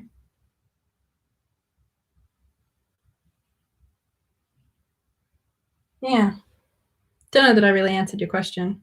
It's a big topic, and I don't feel like my brain is in the best place to explore all of that right now. But yeah, I don't know. I'm glad that we as a community are talking more and more about it. Anyway, I think it's good.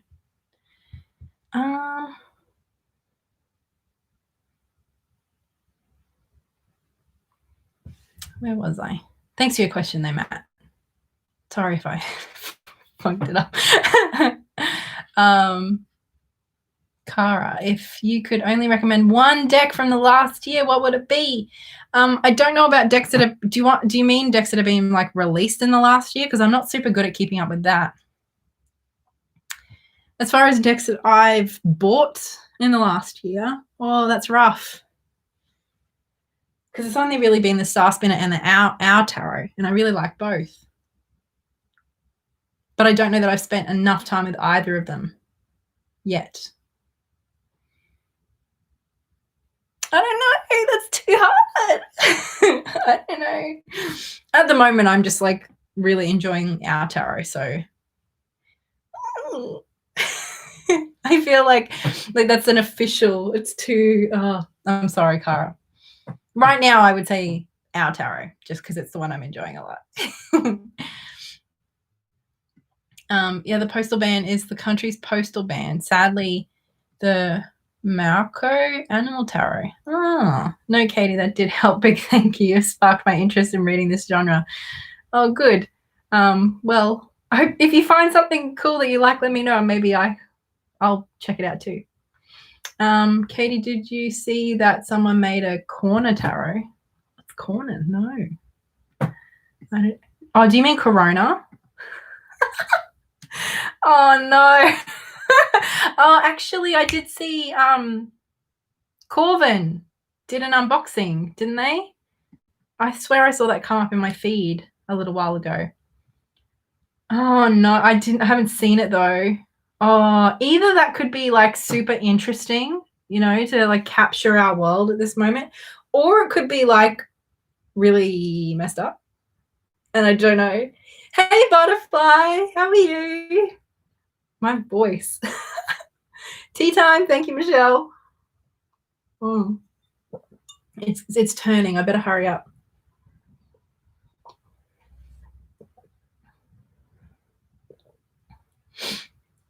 I totally get what you're saying. The perfect deck doesn't exist, but it's great to see the creators making an effort. It's good to support that. I like the Everyday Enchantment by Poppy Palin. Oh, yes, I have seen that deck. That's good.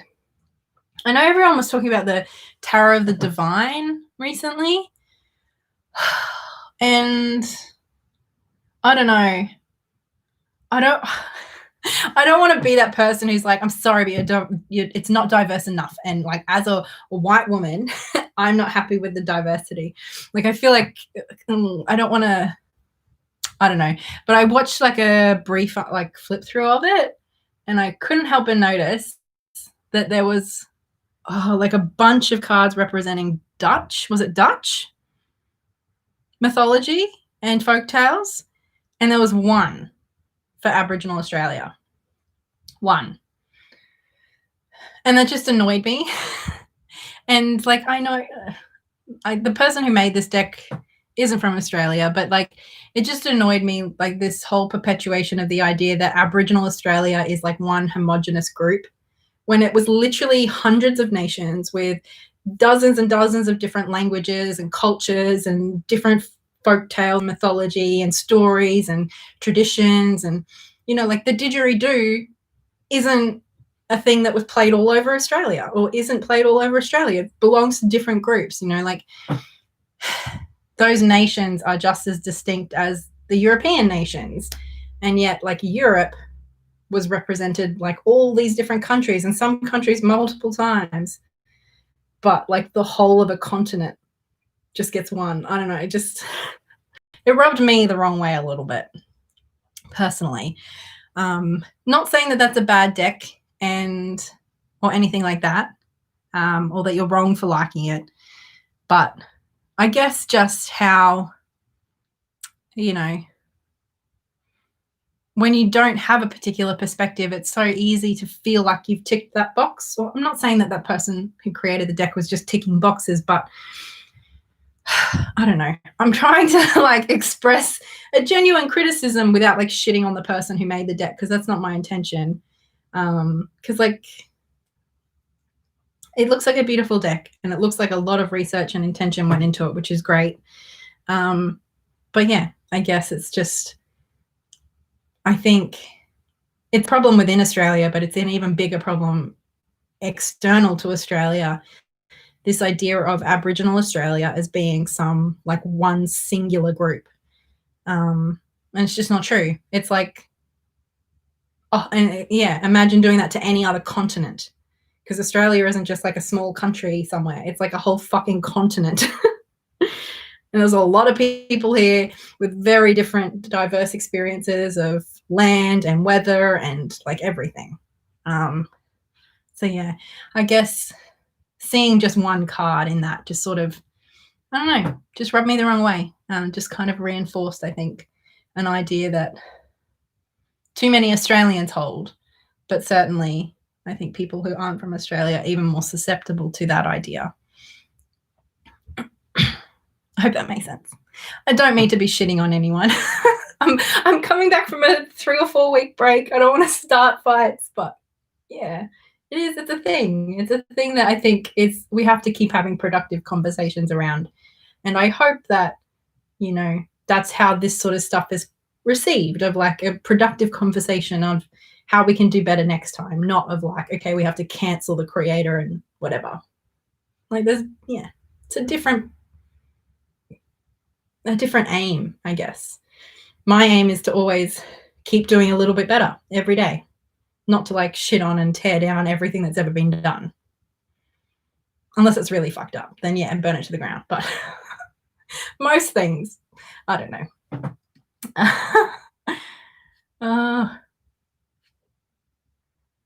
Just drink your tea, Katie. Stop talking for a bit. I recently acquired the Sasori Beto Tarot. Visually, it is refreshing on its take on the archetypes. I really like those Sasori Beto. I'm learning so many tarot collections from you guys. Nice. Can you please let us know good affirmation decks? I don't have a lot because they're not really my style. I do have the Sacred Creators Oracle. I'm still not sure how I feel about that. Like, I like it, but I'm not sure if it's really my style. Yeah, I don't really have a lot of affirmation style decks. I know you're not a fan of anthropomorphized animal decks, but I quite like some. It somehow illustrates the themes and easy to read. I don't mind anthropomorphized. I prefer anthropomorphized over normal animal decks often. Depends how it's done, I suppose. It's the weirdest one ever. Oh, is this the Coronavirus Tarot? Oh my God. Trump is the Emperor card. Ooh. I already dislike the Emperor card sometimes, so that'd be rough for me. My choice would be Change All the Time. I'm still waiting on that. It's about myths, fairy tales, and deities. Yeah. Okay, someone make a tarot card just with food items. It'd be amazing. The Food Fortunes deck. That one looks really cool. I don't know how to go reading it though.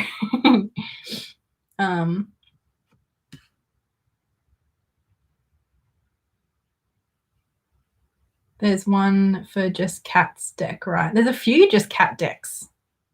Couple of, I think there's 2 dog ones too, but there's quite a few cat ones. UK went into lockdown in March, but then they came out of it, didn't they? Because we went into like mini lockdown in March, and then like hard lockdown in like August, I think it was, or July, I don't remember. It's all blurred into one. It's how Australia was represented, and there was more than the original natives. The Celtic Tarot represents. Oh, it keeps jumping.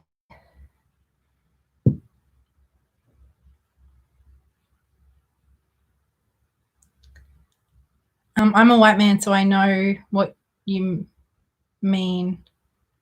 Like, why should I be upset now? But I don't like seeing checkboxing of groups. It just seems disingenuous. For me, it's less about why should I be upset, although I get that. For me, it's more like I'm not in the position to be making a judgment. Like, it's not me being represented or being not represented. So I shouldn't be like the judge of whether it's good enough, if that makes sense. Like, that's why I feel more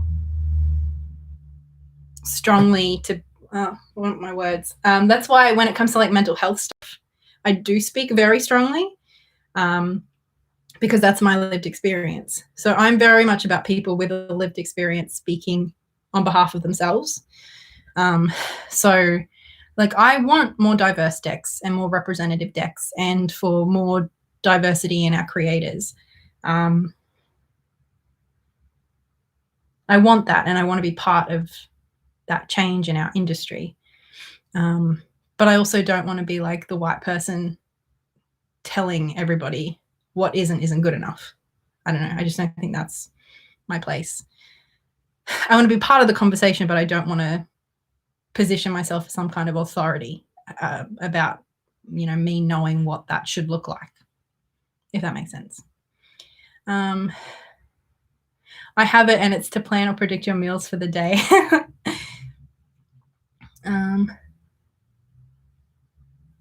India is in lockdown since March. Now we be unlocking, but yeah, 6 months of lockdown, hella upsetting. I hope you're doing fine. That's rough. The deck I love that represents different body types is the Many Queens Tarot. I've heard a bit about that one. Maybe I should look into that one next time I want to buy a deck. I think the next world provides some body size inclusion as well. Yeah, I think, and there's even some disability rep, not a lot, but there is a bit. So I think that's why the next world, it feels, obviously nothing's perfect. It's not perfect, but it does feel like, it looks more like the world that I know than almost any other deck that I can think of.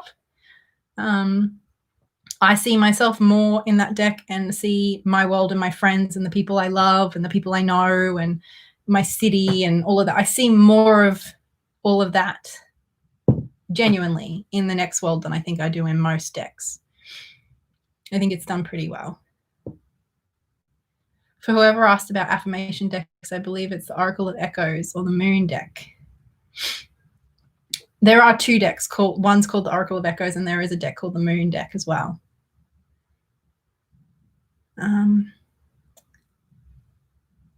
I don't know, chai lattes didn't have coffee till last year, so I wouldn't drink it. I'm the same. I just got the Sasori Beto Tarot. I love it too. Yes, the UK went into lockdown March and then out of it. Wales went into a second 2-week lockdown on Friday. We are in 3-tier lockdown system in England. Now in Scotland has introduced 5 tiers. That sounds confusing. Stay safe. Support and love from Sydney. Yeah. I just got the Sasori Beto deck from Little Red Tarot Shop because I saw you have it. It's nice. I love Little Red Tarot. Trump as the emperor is really not what we need to put into the cosmos. Obama made an exemplary world leader.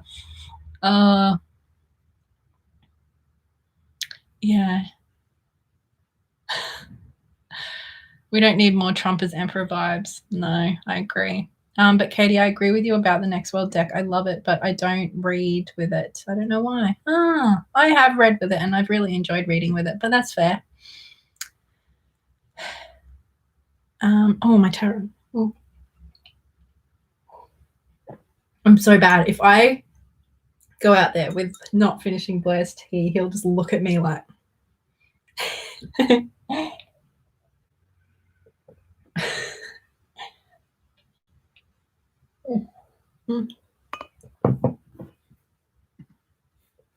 Give me a second.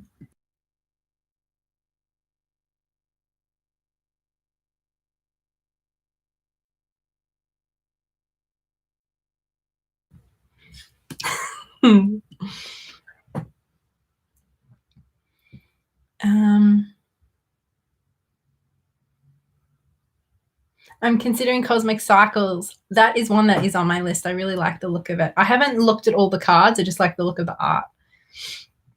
I promise I'm not a gross white person. I hope I didn't come off that way. No, you didn't at all, Matt. I agree with your opinions. I thought you expressed it really well. I hope so. I mean, it's 10 o'clock on a Sunday and I'm coming out of a mental health slump, so I hope I did okay. Ireland is in a level 5 lockdown, which means shops are closed but supermarkets. Yeah, we've had everything closed except like supermarkets and stuff since, I don't know. It feels like it's been like 3 months or something. Yeah, like restaurants and stuff can do takeaway, but you can't eat in, stuff like that. 10:45 Sunday morning. It's 4:20. Yeah. Well, thank you. I don't. Do you have any other questions for me or anything? This has been very helpful. I'm not sure that I know exactly what video I'm going to make next or when, but I feel a lot less intimidated by the whole process than I did 2 hours ago. And I realized how much I miss you all. I've barely even been watching videos. Maybe I'll hop on Instagram and reply to some of my messages tomorrow. I'm not sure. Really looking forward to your next video, Katey. Thank you. Yeah, I heard Australia's quarantine has been pretty intense. Hang in there. Thank you for going live. Yeah, it has been rough, but it's just Melbourne, not the whole of Australia. Just Melbourne.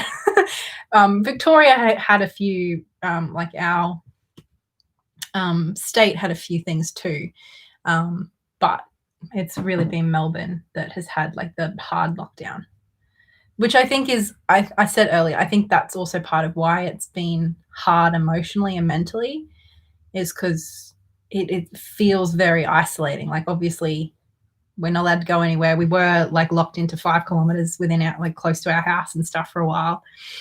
But it's also just like seeing, you know, like your mate who lives in the next state over doing, you know, going on little holidays and stuff, or going out to a bar, or and just like the media commentary of the rest of Australia. I think that's been quite hard.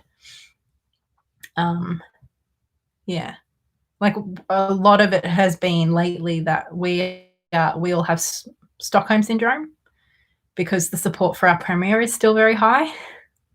And it's like the rest of Australia can't understand why we'd be happy with our premier for locking us down. And they think that we all have Stockholm syndrome. It's like, no, we're trying really hard to stop this getting worse here and for the rest of the country. So I think that's been hard. The hard part too is that it's just our city.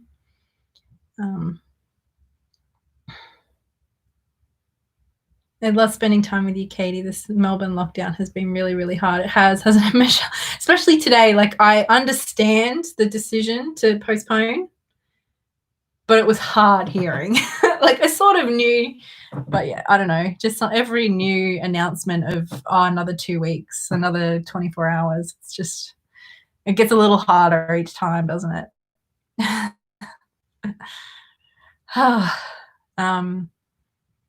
I miss you too. Life gets busy. Yeah. It's been rough the last, like, I don't know. I think my mental health is getting a bit better than it was a little while ago. And my asthma's a lot better. So that's nice. No more questions, Katey. Just a huge load of love coming at you for however much or little you want to post. Or pressure off, darling. Thank you so much, Candy. It's very kind. I lived in Cockatoo, Vic, before coming to the UK. Wow. Where's Cockatoo? I don't know anything. I'm bothered by the moon phases too. Kirsty, I think you're watching like half an hour behind. I've noticed like you were talking about chai. So if you finally get to this point. Oh, Kirsty. I've done that before too, where I've like been watching a live but been well behind. I really enjoyed that. Enjoyable and informative. Thank you for sharing your time, knowledge, and experience. Time well spent. Thank you, Cara. Yeah, I had a mental health slump because I had an ear infection and then I got a cold, which was terrifying. Oh, no. Yeah, mine was like my asthma. I got put on a new puffer for my asthma because my asthma wasn't super well controlled. But that puffer flared up my asthma, and I had an awful asthma attack and was like in bed for 3 or 4 days. So that was rough. And then I don't know, everybody with asthma is different, but for me, when I have like anything more than a mild attack, even if I don't end up in hospital, it still just, it takes me days to sort of recover. Like I just feel weak, and even if I can sit in bed and be okay, it's like just putting on clothes. All of a sudden, I'm like breathing funny again, like any exertion. But I've been put on a new puffer, and I started just this week, maybe like 4 days ago, and that one's been doing a lot better. But I think, yeah, with lockdown and everything, it was all, my mental health was okay, but already sort of like fragile, I guess. And then with the asthma and everything that happened and some health stuff, it just sort of all just all got a bit much. And then, yeah, just stopped posting YouTube videos and talking to anybody on Instagram.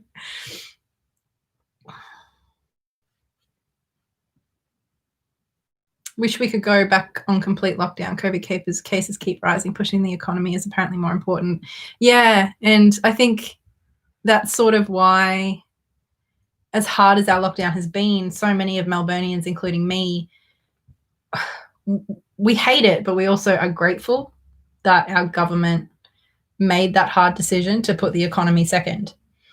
I know that's how I feel. Like I'm not the biggest fan of Dan Andrews. I think he's shitty on policing and environment in particular. But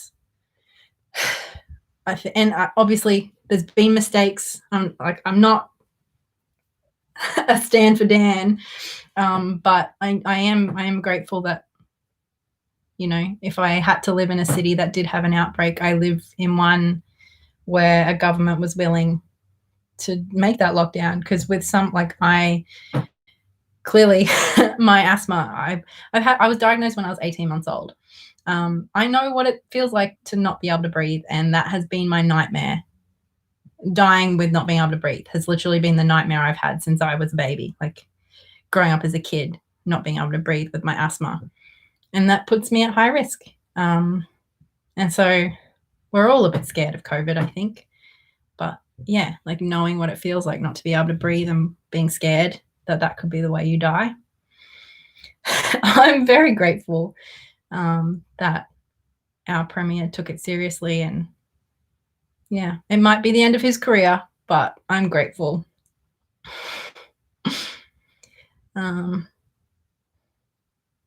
Stockholm Syndrome, no way. Remember the Eureka Stockade?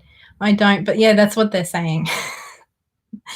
I hope you're doing better. Doing much better. That's good. I hope you get better soon, sending you lots of love. Thank you. You're winded. I had a work colleague who had an asthma attack while driving us home. It helped when I found the inhaler. Oh, yeah, it is scary. Every time I get a single cough, I start to panic. It's sad that some people just don't care. We have to work as a whole to get through this. People need to care, if not for themselves, then for their friends and family. Definitely. And people sort of, like, even right at the beginning, the way that people were saying, oh, it's just the elderly and the disabled who die, as if that made it okay or acceptable. Like that just, it's so fucked up that we consider some people collateral damage. And the only way you can do that is by dehumanizing those groups, which just, to me, is entirely unacceptable. Yeah. So it's messed up. And money is made up. Like, I understand that. I don't know. That's a whole I'm not going to go down that path. It's too late at night. But yeah, people's lives, I think, are much more important. Have you ever tried meditating? That might help with some of the stuff you're going through. I have, yes. I don't find meditation specifically super helpful, but I do find like mindfulness as a practice helpful. So like they are similar in lots of ways, but different. Mindfulness I've found helpful. So that's something that I do practice. I had a chest infection 3 years ago. And I have a newfound respect for anyone with asthma. Yeah, that friend had to go home and get a strong puffer, a red one. There's lots of different puffers. Might be Serotype. No, that's more pink. But she was so grateful. Yeah, there's lots of different puffers. I've been on a lot of different ones. There's the turbohalers that like twist at the bottom. There's the like Ventolins and stuff that puff like this. There's ones that like do this and they're round. There's so many different ones. And then there's also prednisone and steroids that you take orally. I only have to take them maybe once or twice a year. Like if I get sick, I often end up with a chest infection, or it just triggers my asthma, and then I have to go on steroids for a couple of weeks. Anyway, now you know my medical history. But yeah, asthma I think is one of those things that people think of as just like this, you know, oh, you get a bit breathless when you run. Oh, and kids have it. But it's like, and for some people they do grow out of it, and that's really cool. But for a lot of us, it's a really serious condition, and it never gets not scary. Yeah, I agree, Katie. My eldest daughter is disabled with Smith.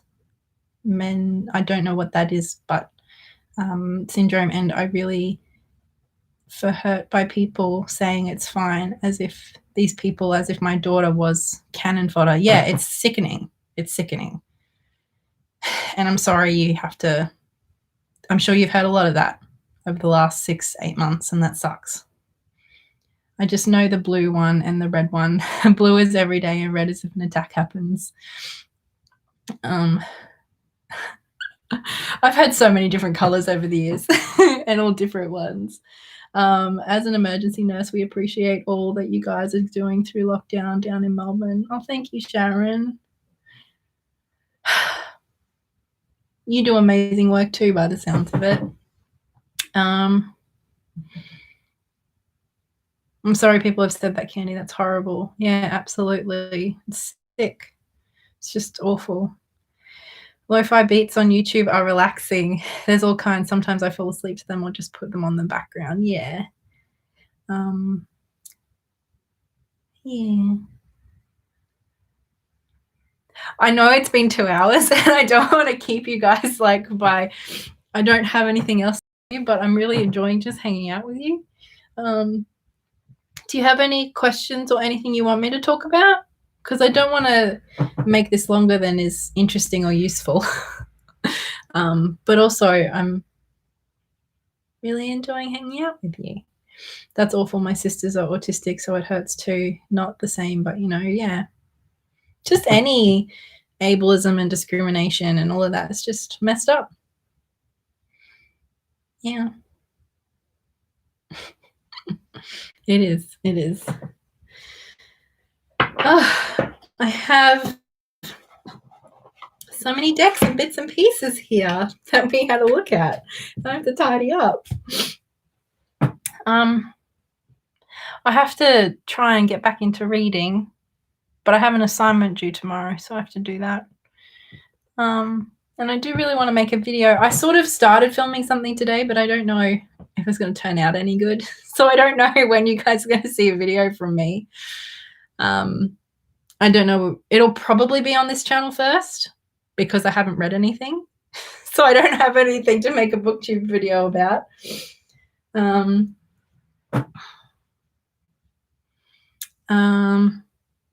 I do have, what my laptop is resting on is my Hobonichi box. I don't know if any of you that are here, I've been getting requests for the last couple of months about what my planner situation is going to look like next year. And I wanted to do, bye spiritualist, thanks for hanging out, an unboxing, but I haven't gotten around to it. And then I wasn't sure which channel I should put it on. like, do I put it on this channel because my other diary planner videos are on this channel, or does it make more sense on the booktube channel? I don't know. Look at me overthinking the simplest of things. No, you're fine. You've been on here for a while, so if you want to continue on your day, evening, that's okay. It's 10 p.m., so I'll just be playing word games on my phone and going to sleep. Let's be real. Okay, what's your favorite new thing you've gained over quarantine? Probably my new camera. I bought a new camera. It looks really fancy, and I bought like a whole like setup for the first time in my YouTube life. Basically, I really enjoy making videos and stuff, and it's a big part of my life, clearly. And it's been about a year since I started my Patreon. And I cashed it out in May, I think it was.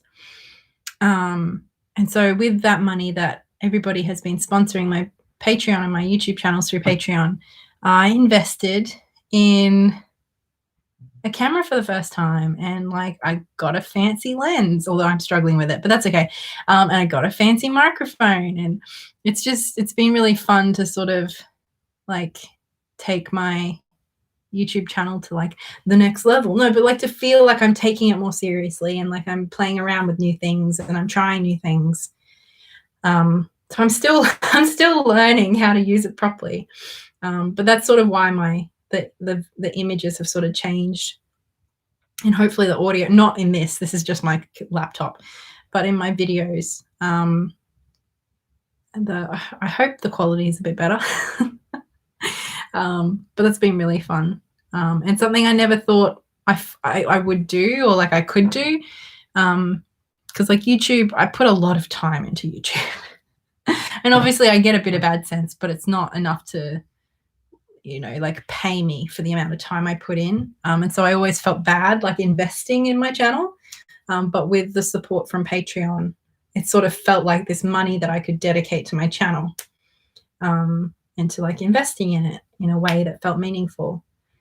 And so, yeah, that would be my favorite thing that I bought in lockdown. That was a fun question. Thank you. I wanted to watch someone use Sacred Rose cards. I don't have the Sacred Rose cards. I'm sorry. Hi, Ellie. Hi, Asifa. I'm not doing readings, friend. I'm just chatting and hanging out. I was in bed, and now I'm having breakfast with coffee while still hanging out with you. Lovely. You could upload both on both channels if it helps. Probably not, but I did consider it, don't worry. Katie's not doing readings. Thank you, Michelle. Oh my God, nice. I'm planning to save up a laptop this year in December if all goes well. Nice. This laptop was like the first thing I like bought for myself after I got a job, after being on the disability pension. Blair did help me, but like with points and stuff. Anyway, but it was like the first thing that I got for and bought for myself, because I knew I wanted to like be able to edit my videos and stuff. It was very rewarding. So fingers crossed for you. I hope you manage it. You're welcome. I picked up reading again. Literal books. Throne of Glass by Sarah Maas. Sarah Maas? I've heard so many different pronunciations, but people love her over on BookTube. She's like the biggest BookTube author. Her, and there's another one that I get confused between. Love your surname, Flowers. Wonderful. It's not my actual surname. I have told the story about why I'm called Katey Flowers online.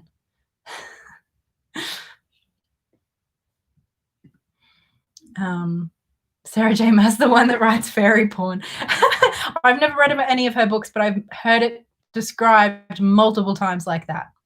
I'm having a beer and chips with you, Katey. So nice to catch you live. Lovely, Michelle. Yeah, fairy porn. I've heard it described that way many times, which does make me laugh. I may have heard wrong, but have you ever thought about doing monthly, weekly readings or other kinds of readings on your channel? I've thought about it, but I don't know. It just doesn't quite feel right for me. I guess because I don't watch those videos.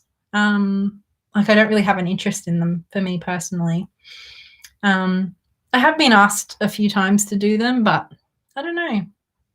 I'm not against it. I just doesn't really feel like the sort of video I want to make at the moment anyway. I don't know if that answers your question, Matt. Oh, wow, I didn't know that. I literally just read The Throne of Glass, but it's literally what if Cinderella was an assassin? Ooh, that's fun. That's a fun little tagline. If Cinderella was an assassin. Also with fairy porn. Okay. Fuck off. Sorry if anybody had to read that.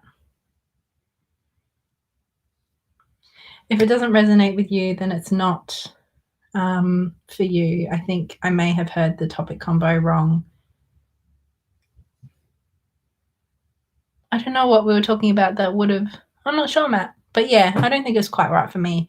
And yeah, I guess I feel like if, I don't know, I want to be like 100% into something. Otherwise, it's going to come across as, you know, yeah. Please don't use trans. Yes. I'm sorry for anybody who had to read that. I from my end, I've hidden the viewer. I hope it's gotten rid of the comment for you as well. Katey, if you want, I'd try a card a day on Instagram. It's interesting to help get back into reading cards. Maybe. I haven't really read for anybody in a long time. I mostly just read for myself these days, and I quite enjoy that. But yeah, I don't know. You were so quick, I didn't even see it. Good. It was gross, and I'm sorry to anybody who did see it. That stuff is not welcome here. Please go away.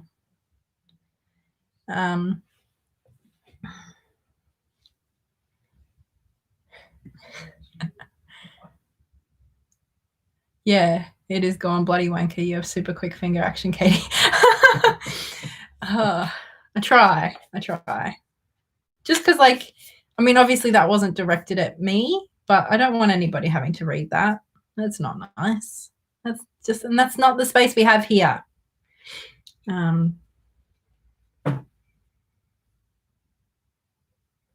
But good. I'm glad it's gone because I don't want that shit here. It's funny, the sort of people you get on live chats. I mean, I get weird comments all the time on older videos and stuff, but live chats brings out the super weird and terrible often.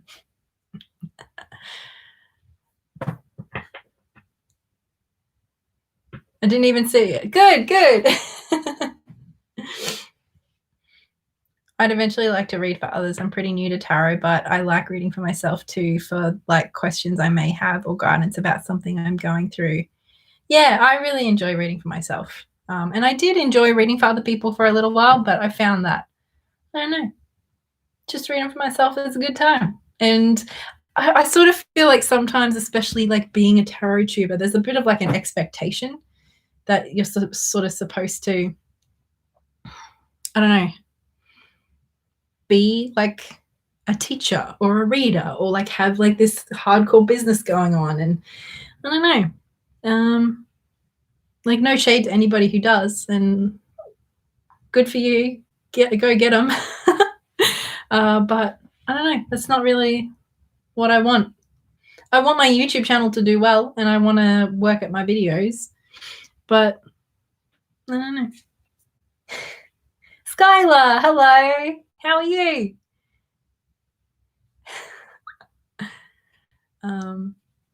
You're doing so well, sweet. Thank you, Christine. Can you help me find your soulmate? I can't, I'm sorry, but good luck.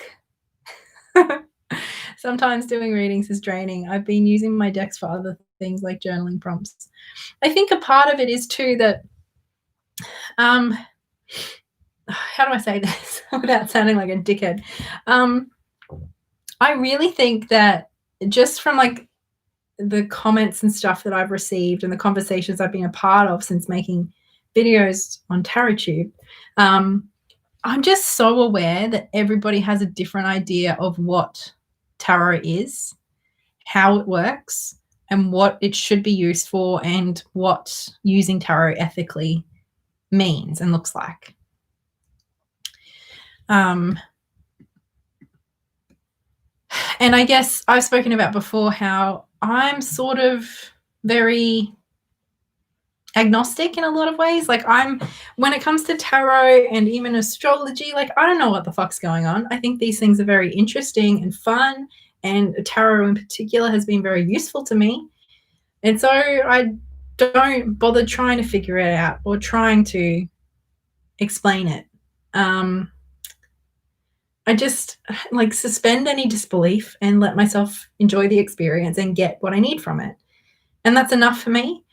But I do think that when it comes to sort of more strict ideals of ethics and stuff, I do sort of think that you need to have a better understanding of what you think is going on with tarot in order to establish ethics and boundaries around reading.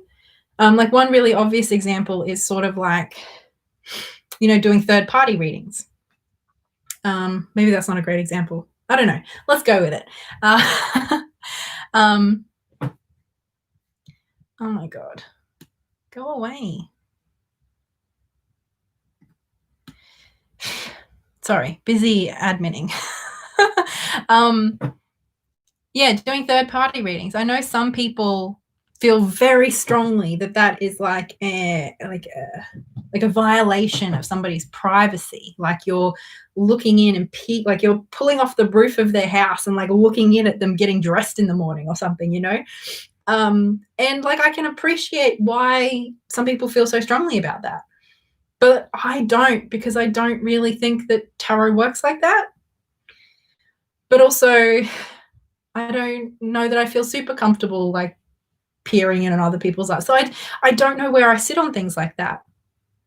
And I'm okay with not knowing where I sit on things like that because I mostly read for myself. But when I put myself in a position of, offering reading services, I feel like I have a responsibility to be more clear on where my ethics are around stuff like that. And I don't know where I sit on those things, and I enjoy my practice more when I'm not trying to define all those things specifically. But I think in order to like have an ethical business, I sort of would have to do those things. So I think that's also part of the reason why I've stopped offering readings. I don't know if that makes sense, but that's sort of how I feel a bit about it. I sort of feel like I'd have a responsibility to be a bit more specific about what I think tarot is, how it works, and how I use it. And I don't know. I don't want those rules.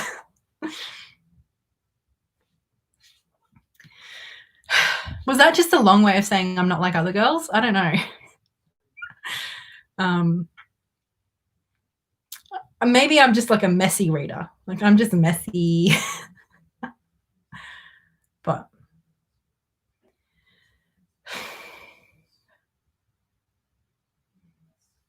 there's no need to put yourself in a tarot box or follow what others are doing, just like with everything else in life. Follow your arrow. Oh, I haven't heard it put that way before, Matt. I like that. Hey, Katey, if you ever need help or want to collab, please let me know. I'd love to work with you for fun when you're feeling up for it. Maybe. I don't know. I've never really collabed. I enjoyed reading for my friends and helping them out. Nice. Yeah. I've read for like my dad and my mum and my best friend and stuff like that, because I feel like they know me. They know more of the dynamic and stuff, But I think like when you offer something for money, I don't know. Like I'm not against people making money from their readings. That's not it at all. More just that I would personally feel a responsibility to be able to outline, I guess, more specifically, my thoughts and opinions around some of those sticky subjects. And I can't do that. So for me, at least, I feel like that's crossing my ethical boundary without knowing what my ethics are around tarot reading specifically. That to me is an ethical boundary that I don't feel super comfortable with. Hi, I'm new to tarot and saw your video on beginner spreads yesterday. Good, I'm glad. A lot of people find me through that video, so I'm glad you liked it. You're the first YouTube live I've ever watched for a while, Katey, since lockdown. I have been feeling really agitated, so I had to take a break from the whole tarot scene. Fair enough. Fair enough. Welcome. I hope you're enjoying this chat. Yeah, I'm like agnostic and spiritual. It's weird, but I like it. I've been in the middle. I feel like it allows me to be open to all kinds of possibilities, perspectives, and ideas. Yeah, totally. And I sort of just feel like I can't know. So why am I stressing about trying to, explain it and justify it and like bring it down to an algorithm that makes sense? Like these things, I think, like spirituality and like they inherently are intangible and unexplainable, and that's okay. I don't know. I'm just being about embracing all that, hey? Michelle, try using a soft deck like Oracle or something to ease back into it. Karen K. Fairy Oracle. I've never heard of it. I've been reading for 1 year now, but I find that I need breaks sometimes. I think I put too much pressure on myself. Any suggestions? Well, as somebody who is like a chronic putting pressure on myself, no. I think maybe just be okay with those breaks. Breaks are okay. The only thing that I found super helpful, I don't know if you were here earlier when I was talking about like my uni and stuff and how I sort of put like boundaries and limits on myself to help me not indulge in like my perfectionism and stuff. So I don't know if you could apply that to tarot in some way too. Maybe, I don't know, like if you're finding that you're spending, like, how do you put pressure on yourself? Is it that you're expecting yourself to learn everything in, 1 week? That's not possible. So maybe giving yourself some time limits of like, I'm going to spend an hour on tarot today, and whatever I can learn in that time period is good. Katey is a much loved treasure to us in Melbourne, Australia. We're so proud of everything she did. Michelle, you're making me blush. No worries. I've collaborated a few times, and a tag is usually nice, whatever, but just enjoy your energy. Thank you. Yes, you need to put yourself on the side and just deliver the messages. More like, this is how I am and how I'd like to do, which is fine. Holy shoot, 2 hours late. Or maybe we're 2 hours too long. I'm not sure, Claire. Hello. Thank you so much for the hangout. It's been really fun listening to you and meeting people here. I'm glad. I've really enjoyed it too. And thank you so much for everybody who has been chatting. I'm a Melbourne boy too. Nice. How you doing, Adam? It's been pretty rough, hey? I hope you're all right. It's not just learning the basis, it's learning your own style of reading. Barbara Moore is amazing for beginners, definitely. How's the corona restrictions down there? Nothing's changed. Like, really, nothing changed today anyway. We were sort of expecting some changes, but they've been postponed because there's been a bit of an outbreak in North Melbourne. So they're waiting to get the test results back and make sure that's contained before we do open up, which is frustrating, but I think reasonable. But they're mentally, I think I'm cracking a bit. That's why I haven't posted anything in a while. That's part of the reason. I'm currently on one. It's more like I want to make sure I get the right message though. Valentina, I don't know if you've seen, I did do a video a while ago. Hang on, let me just see if I can find it because I can't remember the title of it.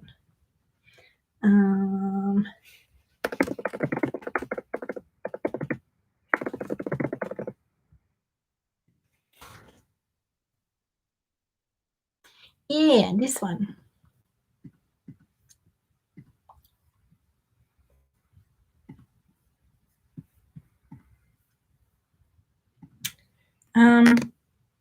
Try this video. That might help a bit.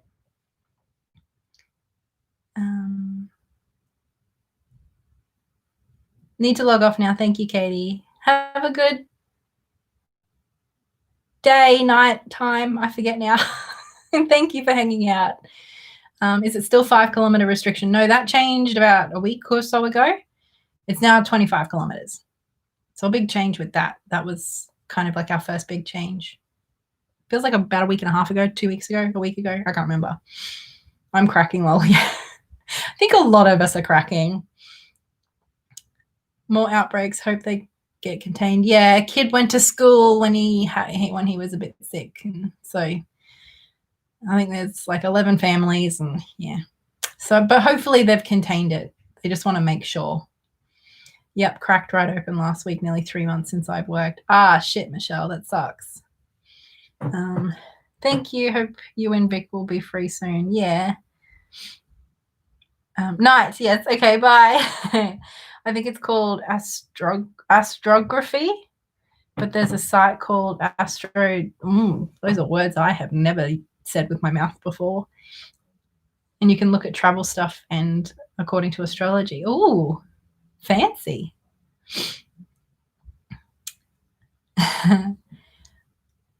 More boundaries to move. Yeah. I've always had an interest in Australia, and I feel like I'm meant to live there, or at least visit. Nice. Hey guys, everyone's cracking. Isn't that 2020? It's an omelette year. Sending massive love to everybody. I think kindness this year while we're all cracked open is so important. Definitely Candy. Savers is hanging on by a shoestring. Hope we survive. Oh, Savers. I miss Savers. My poor Savers in Footscray. Blair and I were walking past there the other day. And like there's big signs saying we're not taking donations, we're closed. And there's just like piles of stuff of people like donating stuff anyway. Poor, whoever has to go through that when this is over. Oh, hold on.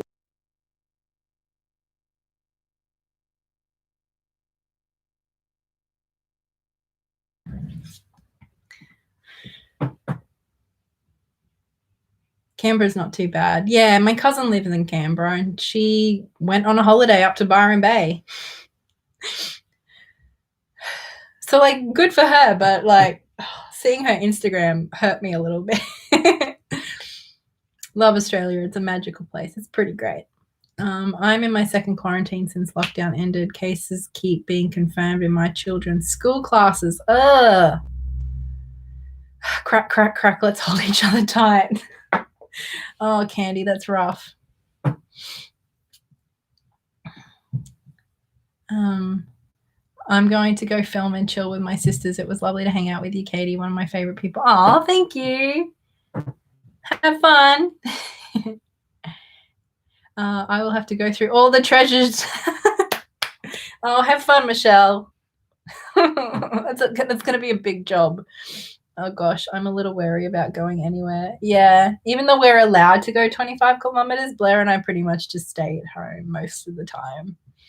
Every now and then we'll go for a little walk or we'll go to Coles, but no, we're home most of the time. Probably once a week or once a fortnight. Once a week, I try to just walk around to mum and dad's. Like I can't go into their house or anything, but I'll just like pat the dogs at the gate, get my little, and then I'll come home and sneeze for 3 hours, but it's worth it. The only thing in 2020 cracked open for me is my ankle. Ow! I have to stay with a broken ankle for 2 weeks in quarantine before I'm allowed outside. Oh, God, that's awful. How was your experience with filming yourself at the start? Well, Valentina, it was rough. I have privated a lot of those videos because they're so uncomfortable for me to watch. I actually filmed like my first video maybe 3 or 4 times, I think, because I couldn't edit. Actually, it would have been more than that. I mean, like 3 or 4 different like days. I probably filmed like did a couple of different takes each time, if that makes sense, because I couldn't edit other than maybe cutting the beginning and the ending off, but I didn't know how to like, you know, do jump cuts and cut bits out. So I had to do like a single take. And I don't know if any of you have been around that long, but I had just come out of hospital. I was on the disability pension. I was still pretty unwell, and I was fairly newly sober. So I was just a really different person. I mean, I know I'm giggly now because I'm just like a giggly person, but back then I would like after every word, I would giggle, but not in like a haha, isn't that funny sort of way or like a lighthearted sort of way. It was in this uncomfortable way of like, oh, I didn't realize it, but watching it back after a few months, I realized it's like I giggle. I used to giggle as like an apology for like taking up space, being alive, like anything. Like just it was like this constant, like, oh, I went to the shops today. Oh no, I bought an apple. It makes me so uncomfortable watching those videos just because yeah. If you've been around for a few years, I hope you've seen a change. Like I'm still the same person, but I'm just a lot more like I don't think I'll ever be the most confident person, but I don't, you know, I now have you know, like an 80% belief that I deserve a right to take up space, you know. So like it's a different position that I'm in. I still giggle. I did it then too. But it's a different vibe, man. It's a different vibe. But I think if you want to get started, you just sort of have to be okay with that being on camera at the beginning is rough. It's awkward. It's really hard hearing your voice for the first few times. Oh my God. And then just seeing yourself. It's just difficult. It's just really difficult. And you notice things about yourself that you never noticed before in like the best and the worst ways. Yeah. So I feel like it's been really, really productive, but it was really rough at the beginning. And that's just okay. That's just how it is. I think very few people are just born comfortable on camera. I mean, maybe some people are, but they're not the ones asking those sort of questions, you know. Most of us are going to feel awkward and we're going to stumble over our words and we're going to put on, I have a telephone voice. My voice in my older videos is higher. And even sometimes if I haven't filmed for a while, like my voice will be higher at the beginning of my videos. I don't know if anyone's noticed this. I've noticed this. Where I'll be like, hey, everybody. Like it's higher. And that's my telephone voice of like polite, appeasing sort of voice. Maybe a bit formal. Whereas this is just my like casual chatty voice. Like this is how I talk IRL. So that's also something that I learned, that when I'm in uncomfortable situations or I'm meeting someone new, my voice sounds different. I don't know. That was a long way of saying that. It was fucking weird. There was one case the other day in Canberra, but when there is one, it usually means there is more. I guess it's also different. I haven't really been following what's happening in Canberra, but I know a lot of people are comparing like Melbourne to New South Wales. But like most of New South Wales cases, a lot of them are like incoming travelers, you know, whereas ours are like we don't have any incoming travelers really. Ours are literally community transmission. So like there is a big difference between that too. So I'm not sure what the Canberra one was, but you're right. When we're in Melbourne, they're calling them mystery cases when like a case comes up and they can't link it to anything.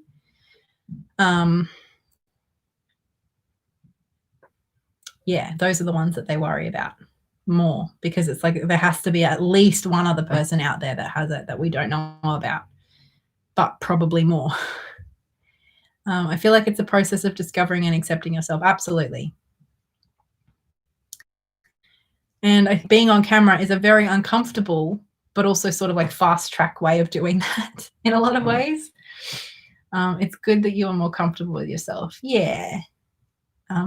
Hey, how are you, inspiring alien? I do that sometimes. Like I do a weird laugh to fill the space or justify myself. I don't know how to describe it. Yeah. I have worked hard on not doing that as much. I think I'll always be a bit of a giggly, silly sort of person, but there's different types of giggles, isn't there? How are you, Katey? I'm all right. I'm doing okay. I haven't been great the last few weeks, but I'm on the upswing, which is why I'm doing a live chat to try and get back in the swing of things. There are people who love you like me just say, oh, thank you, Claire. That's very kind. Yeah. Oh, I really, really enjoyed this, friends. Thank you so much. I feel so much better. I'm not sure what videos I'm going to film. I do really want to make you some videos soon because I don't like letting my channel sort of like go too long because I miss it. I miss it a lot. It's such a big part of my life. But it's one of those things where, like, when you're not in the swing of making videos, it's like ideas are harder to come by. And all the old ideas that I have in my notebook, they feel, I don't know, they don't feel fresh to me, I guess, because I wrote them down a month or 2 or 3 ago. So I'm not sure what video I'm going to make next, but I hope one will come soon. I'm good. Going to take a little break for next week. I can relate to that. Last month or so was kind of tough, but now I definitely feel happier for a while. Good. Enjoy your break. I'm just sending you a hug.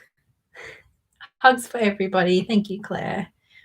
October has been much better. October was rough for me, but yeah, it's getting better now, and even better for seeing you.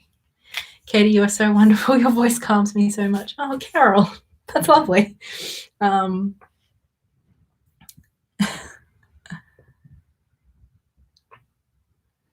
no, I should go and delete the old. People are commenting on the live chat that we started earlier that didn't work. Oh, sorry, friends. I hope you find this one. Oh, I don't even know. But yeah, if anybody has any particular videos that you I don't know. I don't tend to like asking for requests because I don't want to promise that I'll do them. I don't want to give you any false expectations. I have to really feel a video topic to make it. But if you have any particular requests or ideas, I wouldn't mind them at the moment, seeing as I'm feeling a little bit stuck. Everyone is so cute in the chat. I know, isn't everybody great? We've got a good vibe going, friends. I love it. We have adored this, sending love over your way. Nice, Michelle. I love it. It's good that you're wanting to get back into things, but don't push yourself or rush yourself. Take time for yourself if you need to. You matter, and your health and well-being matters too. Thank you, Matt. I appreciate that. How many decks do you own? I don't know. I think about 50. That includes like tarot and oracle, give or take. I'm the same way. Many old videos I may or may not edit and post. Yep. Please just come on these live chats more and just chat. It's so much fun. Yeah, I'm not great at doing live chats, am I? Because yeah. Maybe I'll make more of an effort. I always feel like I have to have something to talk about, like a topic. And then I'm like, oh, well, if I have a topic, I should just make a video. But yeah, maybe we should try and just do silly hangouts a little bit more often. What's the book you liked the best this month? I haven't read a lot this month, Claire, because I haven't been super well. I listened to an audio book by Alyssa Cole. I've forgotten the name of it, but it's her new book. It's the first Alyssa Cole book I've listened to, and I really liked that. And then I read, where is it? Furari. I loved this. This is one of my new favorite books. I read this at the beginning of the month. Wow, my webcam quality is so bad right now. Sorry. Hopefully it'll clear up a bit for the playback. But this was basically a manga about walking. And it is as simple as it sounds, but it was beautiful. I loved it.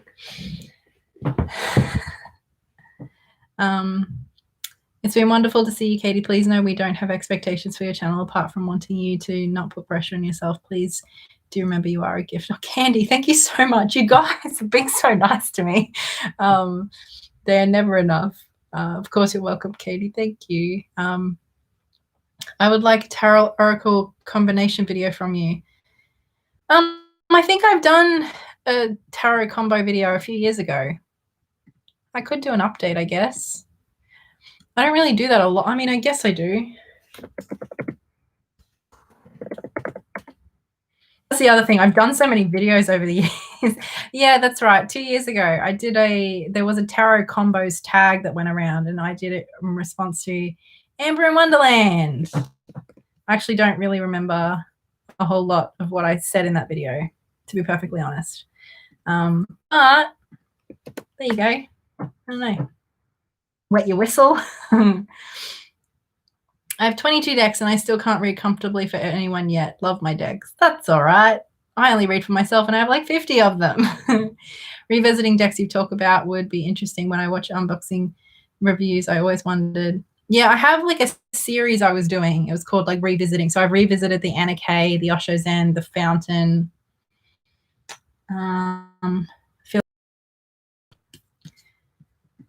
So that's the thing. I've done so many videos over the years. Revisiting. I think it's literally called like Revisiting.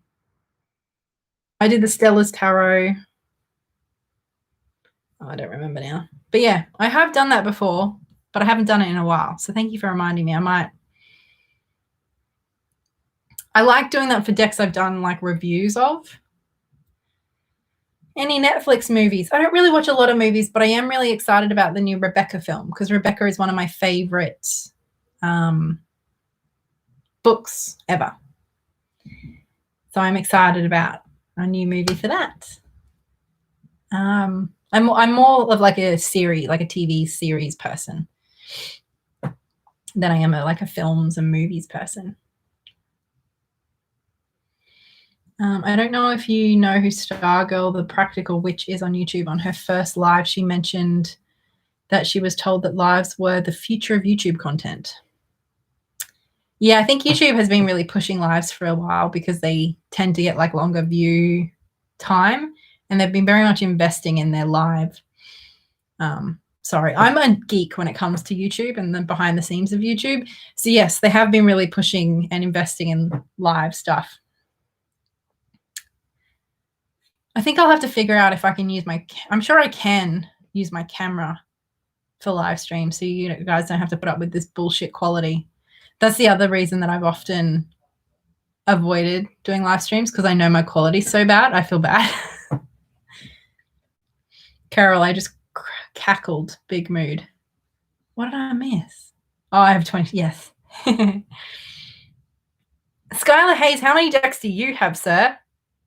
That is something I would like to know, and I feel like the people of the tarot community have a right to know. No, we don't. I'm sorry. But also, please tell us. Skylar has an unknown amount. Skylar was offered decks by me, but he rejected them, and I was a little hurt. No, not really. I respected your restraint and self-awareness, I think. Of course, I think we have a chat room full of people who appreciate you. You're all very nice. Next time I'm feeling a little bit down on the self-esteem, I might just come on and invite you guys. Rebecca, watched it yesterday. Cool movie. Good. I'm really looking forward to it. Maybe when things open up more, you can just take us for a walk with you and chat. So you can show the rest of the world what a beautiful place Melbourne is. I'll take you down to Footscray Park. Skylar, my nickname was Cackles as a child. Nice, Carol. Carol Cackles. I have to head to bed, but I wanted to make sure to thank you for this wonderful opportunity to connect. I so appreciate your channel and your energy. Thank you, Emma. That's very kind. Have a good night. Sleep well. They're in my underwear drawer, in my shoes, in my closet. Nice. I just pictured, no, I'm not, like a scarecrow, but with your clothes, and instead of being full of straw, it's full of tarot decks.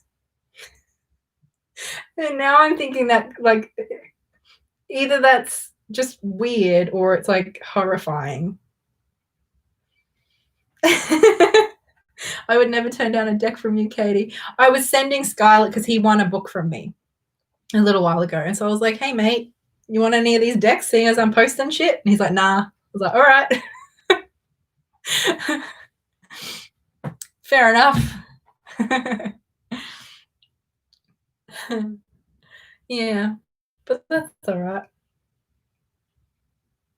Skylar doesn't value me like you do, Carol. King of self-control. The one time in your life. No, I'm sorry. See, no, Skylar, you can't be here. Then I just get sassy with you. See, everything was all nice. We were all like, oh, Katey's voice is so nice. Oh, thanks so much, Carol. Have a good night. And now I'm just being mean to Skylar. There's something about him that makes me a bully or something. No. I really do like you, Skylar. You're a wonderful person, so it's normal. Is this held for... Oh, wait. People appreciate you. Whenever you're feeling down, just come on live chat and we can piss in your pocket. Lovely. Love it. Wheezing. I have a new puffer. I can send it to you to help with that, Skylar.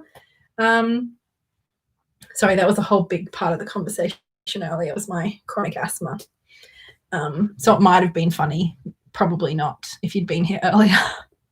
Skylar, do you have a channel or are you a viewer or a friend of Katey? Skylar is one part of the dynamic duo that is Skylar Hayes and Sammy Menzo of the Speaking of Which podcast. So Skylar also does have a very fancy and fun Instagram. He does have a channel, but he doesn't post very often. So if you are expecting content that occurs more than thrice yearly, perhaps not the ideal channel to subscribe to. But if you're okay with just random pops of wisdom and interest, then it's worth subscribing to. But in particular, the Speaking of Which podcast is one of my favorite things on the planet. I'm like, am I selling you up or am I being mean? I'm not sure. No, I'm being genuine mostly. Like, I really like Skylar and the podcast and stuff.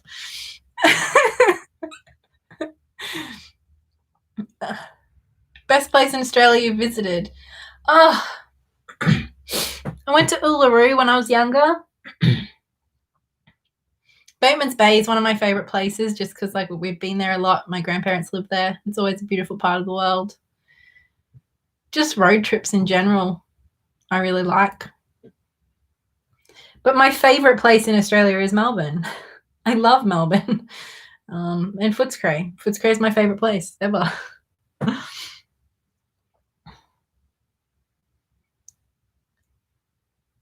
Matt, I also have a life-changing YouTube channel. It's pretty good. It's good. You don't know when you're going to get anything, and like he leaves you hanging for 6 months, but then all of a sudden hits you with 3-hour-long videos that get really fucking deep in a weird way, but also a really beautiful and interesting way. Also, I feel like, Skylar, you have a phone voice. Were you here for that conversation? My life is ready to change. I'll check out the podcast. Good. Still haven't been to Uluru yet. Yeah, Mum took my brother and I when we were younger. I can't remember how old I was. It was just after my great-grandmother died. So I think I was like 11? I don't know. But we went to Uluru and we went to the Olgas and stuff.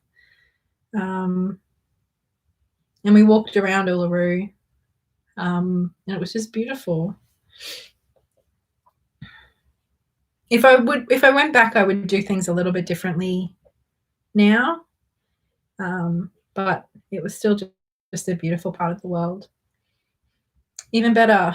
And I think that was like the first time I, from a young age, I still had a long way to go and I was still a piece of shit in high school when it comes to politics. But I think that was kind of my first insight into how Aboriginal people are treated in Australia.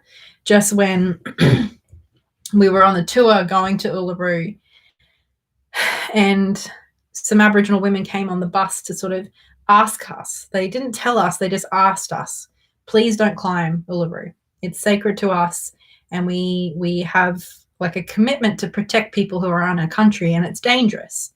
And so if you walk up there and you get injured, like we we have to take responsibility for that. And also we don't want you to do it, please don't. And so many people on our tour were just like, whatever, I paid to come here, fuck you. They didn't say that to the women, but after the women had left, they were just like, well, fuck you, I want to climb.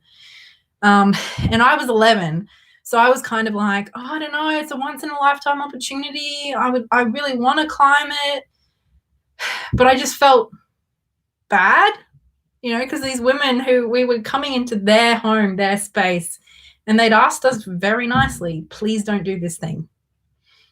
So my brother, my mum, and I, we decided that we would walk around it. The walk around would be lovely and more than enough, and it would mean that we didn't understand like the entirety of the complex, reasons, but we knew that at least we wouldn't be doing something that would hurt these women that had spoken to us, basically. We just felt like it was a simple decision, and so we did that. And that was sort of my first awareness. I'm sure I was only 11. I'm sure it didn't go super deep, but I do remember sort of like looking around at all these people who were like, I do what I want, and sort of being like, but she's asked us not to. She's told us they don't want us to. Like, why are you all making that choice? It just seems mean. Does that make sense? So even though I'm sure I would do things a bit differently, like that was quite an important moment for me, I guess, of just sort of like seeing how Aboriginal people are treated in this country. In a way that I hadn't noticed before in my own little bubble of privilege. So Uluru was a beautiful place, but it's also just a trip that I've sort of remembered for lots of reasons, and that's one of them. Or my code switching hetero voice. I shall demonstrate next podcast. I look forward to it. Please make sure you mention me by name, though. It's really quite rude that you sort of like, allude to some famous tarot person that you know, but you don't mention me by name. It's just, I think I need the credit, really. I'm sorry, like all the people who don't understand that this is how Skylar and I talk to each other and how they talk on the podcast are going to think that I'm the biggest dickhead right now. I'm sorry. I'm going to stop. We love a code switch. It's a skill. It's a talent. That's very sad. I spoke so differently when I started YouTube. I speak a lot lower now, and sometimes even lower than that, but I think that's an unconscious gender alignment thing. Fair enough. I'm originally from Italy, and it's a shame that they kind of oppress a lot of Aboriginal culture. Yeah. Australian tourism sort of like uses elements of it to like represent us internationally as like this, as one thing. Yeah, no. It's a complex and sort of messed up dynamic that Australia has with Aboriginal people and culture. Hi from Paris. Hello, Paris. I love the banter. Yeah. I'm glad, man. Well, friends, we've nearly been on here 3 hours. Bloody oath they do, Katey. And to anybody who's watching this back, I'm sorry. I know I don't love really long. Actually, sometimes I do. Love long watch things. Goodness. Clearly we've been on 3 hours. This is rough. But yeah, I lived in New Zealand and Australia over the past 20 years, and I was genuinely surprised when I came to Australia. People had less respect for Aboriginal people in New Zealand. Yeah, it's fucked. It's fucked. And yeah, it is messed up, Claire.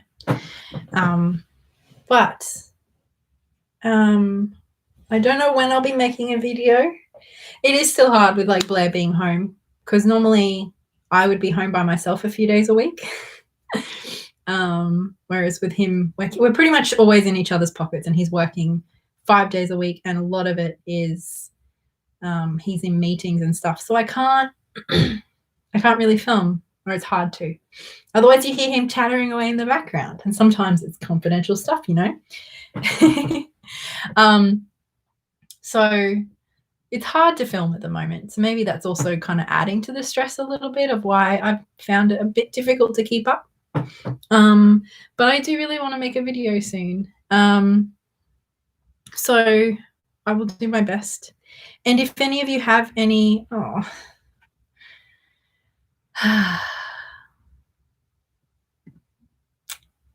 at least the creeps and the mean people, you know, they make themselves very apparent. It's easy to block them in a live chat. Yeah, anyway, if you have any videos or topics you would like me to consider, well, no promises, feel free to let me know. Maybe in the comments of this video would be a good place to put them. You can also always check, like if you go to like my channel page, there's like a little magnifying glass. If you click on that, you can search for like a keyword to see if I've already made a video on that topic, because I have made a lot of videos. But yeah, I don't know. Help me brainstorm to get back in the swing of things, I guess. And I'm hoping, I don't know, I don't want to make promises. But in the next couple of weeks, I'm hoping to kind of get back into things. And I feel even more excited to do that since hanging out with you guys. Sort of been wanting to for the last week or so, but kind of not knowing where to start and feeling a bit like, feeling a bit rusty. But thank you all so much. And so many of you were very, very kind and generous with your words. It's really lovely hanging out with you. And yeah, I guess we should try and do this a little bit more. But yeah, I don't know. Thank you all so much. I really do appreciate it. Everybody who hung out at all, whether it was for an hour or 3 hours or 5 minutes. And to anybody who watches this back, I hope at least you get 2 times speed, I guess. Thank you all so much. I love you, and I will talk to you soon, hopefully. Have a good day, night, stay safe, all of the things. Bye.